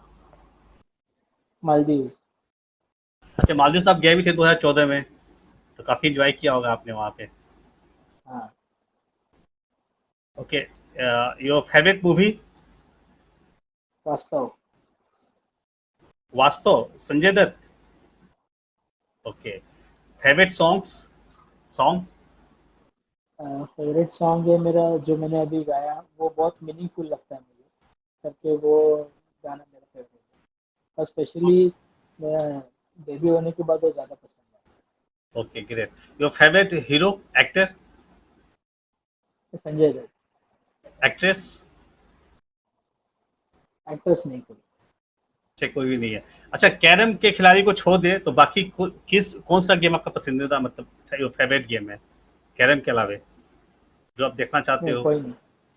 ये कैरम ही है। नो। कोई दूसरे सिर्फ गेम कैरम। के, कोई दूसरे गेम के फेवरेट खिलाड़ी कोई हो आपके, others game? Favourite footballer Cristiano Ronaldo. Okay, cricketer, cricket पसंद है आपको? Cricketer MS Dhoni. MS Dhoni मतलब एक फेवरेट प्लेयर, उसमें उतना इंटरेस्ट नहीं है देखने में। ओके। अच्छा, ऐसा कोई विश, इच्छा हो आपकी जो आप पूरी करना चाहते हो इस लाइफ में, कि नहीं मुझे ये करना है, मुझे अभी तो हुआ नहीं, ये करना है मुझे? मैं चाहता हूँ कि मुझे जितना भी कैरम आ रहा है, वो जो बिगिनर्स है उनको मैं पूरा जितना भी मुझे आ रहा है, मैं इन फ्यूचर में उनको वो सारा फ्री में देना चाहता हूँ, कि मैं सिखाना चाहता हूँ। ये मेरा ड्रीम है, जितना भी कैरम आ रहा है। इसके पहले काफ़ी प्लेयर्स आए और गए भी, बट किसी ने इस बारे में नहीं सोचा कि मुझे सारे प्लेयर्स को, मतलब जो जूनियर लेवल के, उनको सबको सिखाना चाहिए, तो मैं करना चाहता हूँ। ओके ग्रेट, काफी अच्छा, मतलब आपका ये है कि क्योंकि हम लोग को आने वाले जनरेशन को कुछ ना कुछ तो त्याग करना ही पड़ेगा इस तरह से। तो ये था रैपिड फायर क्वेश्चन। और प्रशांत, जाने अभी थोड़ा टाइम ज़्यादा हो गया, तो हम लोग अभी समाप्ति की ओर बढ़ रहे हैं, तो उसके पहले आपसे पहले रिक्वेस्ट है, एक और सॉन्ग सॉन्ग अगर आप गा सके तो, हमारी ऑडियंस का भी डिमांड है कि अब गाना आपसे हो जाए। ओके, चल। तो ज़रूर एक गाना गाएंगे, थोड़ा इंटरटेन भी होना चाहिए। Right right. Okay, start. Yes yes please. पल पल दिल के पास तुम रहती हो, जीवन दिल की प्यार ये कहती हो। पल पल दिल के पास तुम रहती हो, तुम सोचोगी क्यों इतना मैं तुमसे प्यार करूं, तुम समझोगी दीवाना, मैं भी इकरार करूं। दीवानों की ये बातें दीवाने जानते हैं, जलने में क्या मजा है, परवाने जानते हैं। तुम यूं ही जलाते रहना, आ आकर ख्वाबों में, पल पल दिल के पास तुम रहते हो। Thank you. जो पल पल दिल के पास रहते हो वो कैरम है। हाँ, मतलब ये सोचने के ऊपर है, कैरम भी है और भी कुछ हो सकता है, हाँ जिसको जो सोचना है सोचते रहो। हाँ, और देखो दिल के ऊपर एक और चीज भी है। सही बात है, मैं वही बोल रहा हूँ। हाँ, मैं वही बता रहा हूँ कि जिसको जो सोचना है सोचते रहे। बहुत अच्छा गाना, मतलब काफ़ी होशियारी से आप गाना सेलेक्ट कर रहे हो, जिससे कि काफ़ी ये रहे। बहुत अच्छा रहा, और पसंद आ आप। या प्लीज़। होशियारी के बिना तो इंटरनेशनल वर्ल्ड चैंपियन बन भी नहीं सकता। सही बात है। काफ़ी अच्छा लगा प्रशांत आपसे बात करके। आप मैं चाहूँगा कि अगर आपके पास कोई मैसेज हो अपने व्यूअर्स के लिए, या मैं रिक्वेस्ट भी करूँगा, आप चाहते हो आप सिंको के लिए या वर्ल्ड कैंप में कुछ बोलने के लिए, तो आप पूछ सकते हैं, विचार शेयर करें आप। जरूर। मैं बहुत ही दिल से हमारे सिंको के जो ओनर है मनीष कोहली सर, सारी वर्ल्ड कैरम फैमिली उनको जानती है। और बहुत ही बड़ी, मतलब बहुत ही पुरानी, बहुत ही साल पुरानी सिंको कंपनी है, बहुत ही मैन्युफैक्चरिंग, और इनके काफ़ी सारे इक्विपमेंट्स है। तो इनको मैं तहे दिल से बहुत थैंक्स कहना चाहूँगा कि पूरे हिस्ट्री में आज तक कोई भी कैरम प्लेयर किसी कंपनी का ब्रांड एम्बेसडर नहीं बना है। तो मनीष सर ने मुझे पहली बार एक मौका दिया है, और कैरम प्लेयर को कि सिंको का ब्रांड एम्बेसडर बनना चाहते हो, तो मतलब वो मैं खुशी मेरी मैं बता नहीं सकता हूँ कि ऐसा भी हो सकता है कैरम प्लेयर कोई कभी ब्रांड एम्बेसडर बन सकता है। तो वो मुझे उन्होंने मौका दिया, तो मैं उनको बहुत दिल से थैंक्स कहना चाहूंगा कि आपने पूरी कैरम की हिस्ट्री में फर्स्ट प्लेयर मैं हूँ जिसको ब्रांड एम्बेसडर बनने का मौका मिला है। तो मैं मनीष सर को बहुत थैंक्स कहना चाहूंगा कि आपने मुझे पहला मौका दिया है, और ऐसे ही आपके साथ काफी टाइम तक का जुड़ने का मौका दे, और आपके साथ में बहुत ही अच्छा रिलेशन रखूं, और रहने का मौका दे आपके साथ। और बहुत ही अच्छे इंसान है, और बहुत ही लवेबल है, बहुत केयरिंग है, हर बार उनका बहुत ही अलग लेवल के मनीष सर है हमारे। तो ऐसे मैं उनको बहुत दिल से थैंक्स कहना चाहूंगा कि आपने ये मुझे मौका दिया। Thank you Manish sir, thank you very much. Viewers के लिए कोई मैसेज, ऑडियंस जो जुड़े हुए हैं आपसे, उनके लिए कोई मैसेज? उनको कहना चाहूँगा, आप इतने टाइम तक का कुछ मैं बातें मेरी जर्नी बताने की कोशिश कर रहा था, आपने इतना टाइम रुक के सुना, उसके लिए मैं थैंक्स कहूँगा। और अपने जो कमेंट में क्वेश्चन किए उनके ज़रूर आंसर मैं करूँगा। तो सभी कैरम प्लेयर्स को, कैरम लवर्स को थैंक्स कहना चाहता हूँ, और जय कैरम। ओके। तो कुछ सवाल है जो मैं आपसे पूछूंगा, जो ऑडियंस के सवाल है। बेसिकली बहुत से ऑडियंस ये पूछ रहे हैं कि मेडिटेशन भी करना चाहिए क्या, मतलब कैरम की खेल के लिए मेडिटेशन या योगा जरूरी है, मतलब करना चाहिए? आप करते हो आप योगा मेडिटेशन? 100% ज़रूरी है, बट जब मैं कहूँगा नहीं कि मैं रोज़ करता हूँ, मैं कहूँगा कि जब मुझे लगता है कि मैं थोड़ा सा गेम के ऊपर मेरा उतना फोकस नहीं है, कंसंट्रेशन नहीं है, कॉन्फिडेंस लेवल कम हुआ है, तो उस वक्त मैं ये ज़रूर करता हूँ। मतलब जैसे कि ब्रीदिंग एक्सरसाइज बोलो, या तो फिर थोड़ा बहुत मेडिटेशन, तो उससे अपना सेल्फ कॉन्फिडेंस बहुत बढ़ता है, तो उसके लिए वो करना ज़रूरी है। और स्पेशली में जो प्लेयर्स को डर लगता है, वो डर प्रैक्टिस से और योगा मेडिटेशन करने से वो बहुत ही कम हो जाता है। तो ये करना बहुत ज़रूरी है, हर ओके। स्पोर्ट्स में, not only in carrom, her sports में बहुत जरूरी है, जो पढ़ाई हो या स्पोर्ट्स हो। अच्छा, पुणे नेशनल में एक सवाल आया है मिस्टर वैभव की तरफ से कि पुणे नेशनल में कोई टफ मैच हुआ था आपका क्या, जो बोल रहे हैं बताने के लिए, और पुणे पुणे पुणे नेशनल। नेशनल में टफ।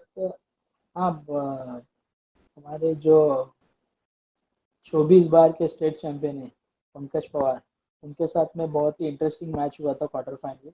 मतलब वो ओके। उस वक्त ऐसा था कि जो खिलाड़ी 6 में बैठेंगे उनको सिलेक्शन ट्रायल में लिया जाएगा, पहले का रूल था ये। और क्वार्टर फाइनल में आपको जीतना जरूरी है, तब सेमीफाइनल में क्वालिफाइड हो गए, राइट। तो उस वक्त का एक मतलब मैच बता रहा हूँ कि इतने फॉर्म में थे पंकज पवार कि उनको मैंने एक नाम दे दिया था अनबीटेबल करके। मतलब ओके। इनको बीट करना बहुत मुश्किल है, इम्पॉसिबल है बट मुश्किल है। तो उसके लिए मैं भी काफी अच्छा प्रैक्टिस में था, तो बट मैंने सोचा था। और एक मेरा एक डिसएडवांटेज था कि मॉर्निंग के मैच में उतना फ्लुएंट गेम नहीं हो पाता था। तो करके मैं अपने रूम में प्रैक्टिस सेशन खत्म होने के बाद अपने रूम में जाके 7 बजे एक नॉर्मली डिनर करके, 2 रोटी वाला वो करके सब टीवी को क्लोज वगैरह एडाप्टर उसका, हमारे रूम पार्टनर है तो उनको थोड़ा टीवी देखने का शौक था, करके उसका जो एडाप्टर वगैरह वो सब छुपा के टीवी को बंद करके जल्दी सो जाए, तो करके उस वक्त मैंने 8 साढ़े 8 बजे सो लिया था और पूरा नींद कंप्लीट किया था। मुझे ऐसा लगा कि नींद कंप्लीट नहीं होने की वजह से मैं मॉर्निंग में उतना फ्लुएंट गेम नहीं होता। तो मेरा नींद कंप्लीट करके मैं सुबह मॉर्निंग में 6 o'clock को उठ के डायरेक्टली फ्रेश वगैरह होके प्रैक्टिस के लिए गया। तो प्रैक्टिस के लिए जाने के बाद मैंने 2 घंटे, 2 से ढाई घंटा मैंने प्रैक्टिस किया एक बोर्ड पे, पर्टिकुलर एक बोर्ड पे। और मुझे उस चीज़ का एक एडवांटेज मिला कि जिस बोर्ड पर मैंने प्रैक्टिस की उसी बोर्ड पर मेरा मैच अनाउंस हुआ। तो उस चीज़ का मुझे एक बेनिफिट मिला कि भाई ये तो पंकज पवार हार्ड फोन है, मतलब हार्ड है, इतना प्लेयर है, उसको बीट करना है तो मुझे बहुत ज़रूरी है। तो वही बोर्ड पे मुझे सेट हो गया था, मैं उसके साथ मैच लगा तो बहुत बहुत टफ हुआ था मैच। और उस वजह से मैं इंडियन टीम में सिलेक्शन ट्रायल के लिए एलिजिबल हुआ था। बहुत मेरे लिए टफेस्ट मैच। और वो टाइम पे मैं खुद को मतलब मैंने बहुत बार उससे मैंने लॉस हुआ था मैच। तो वो टाइम पे उसको बीट करना बहुत मुश्किल था, और वो टाइम पे मैंने फर्स्ट टाइम उसको बीट किया था। Okay, great.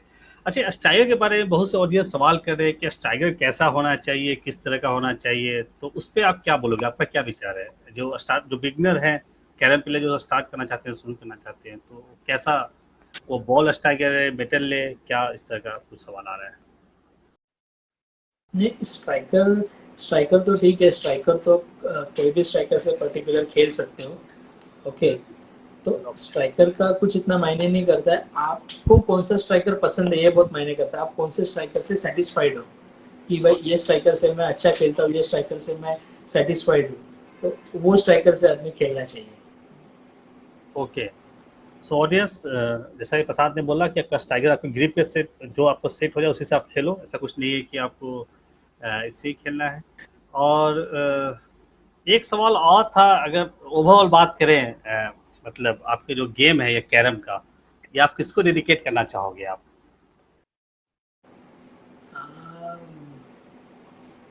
नहीं, फिर से एक बार।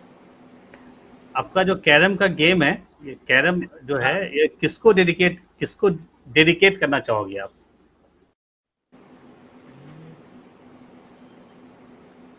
किसको डेडिकेट करना चाहूँगा मैं, मतलब ऐसा पर्टिकुलर कोई प्लेयर नहीं है कि मतलब अच्छा, मतलब डेडिकेट मेरे को करना लगता है है। कि आपके पिताजी सब कोई मतलब मिल के उनका जो ये रहा सपोर्ट, इसलिए आप जो है इतनी ऊंचाइयों तक आप पहुंच पाए आप। हाँ, ऑफ कोर्स जो कोच है उनको तो है ही, बट मतलब ऐसा पर्टिकुलर में किसी प्लेयर का फादर तो है ही, ऑफ कोर्स उन्होंने कोच किया है। But okay. बाकी ऐसा पर्टिकुलर कोई प्लेयर है नहीं कि मतलब जो ओके, अच्छा, एक ये सवाल और मेरा है। आंसर है। ओके, एक और सवाल है कि मतलब ब्रेक का कितना इम्पोर्टेंस है मैच में, मतलब ब्रेक जो मारते हैं हम लोग, तो कितना इम्पोर्टेंस आप समझते हो ब्रेक का। 60% गेम आपके ब्रेक पे डिपेंड करता है, क्योंकि आप कभी कम प्रैक्टिस में भी हो बट आपके ब्रेक बहुत फ्लुएंट है, तो आपको उतना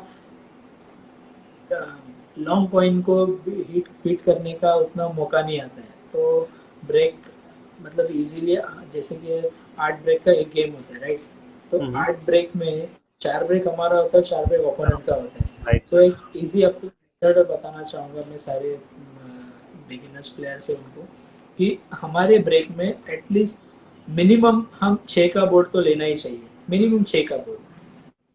तो 6 का बोर्ड हमारे 4 ब्रेक में हम 6 का लेते हैं, तो डायरेक्टली 6 इंटू 4 अपने 24 पॉइंट्स हो जाते हैं। तो हमारे ब्रेक में हम 24 पॉइंट इजीली बना सकते हैं। तो ओपोनेंट के ब्रेक में एक आध बोर्ड भी जीत लेते तो हम 101% गेम जीत सकते हैं। तो मिनिमम हमारे ब्रेक में 6 का बोर्ड लेना, ये हमारा टारगेट होना चाहिए।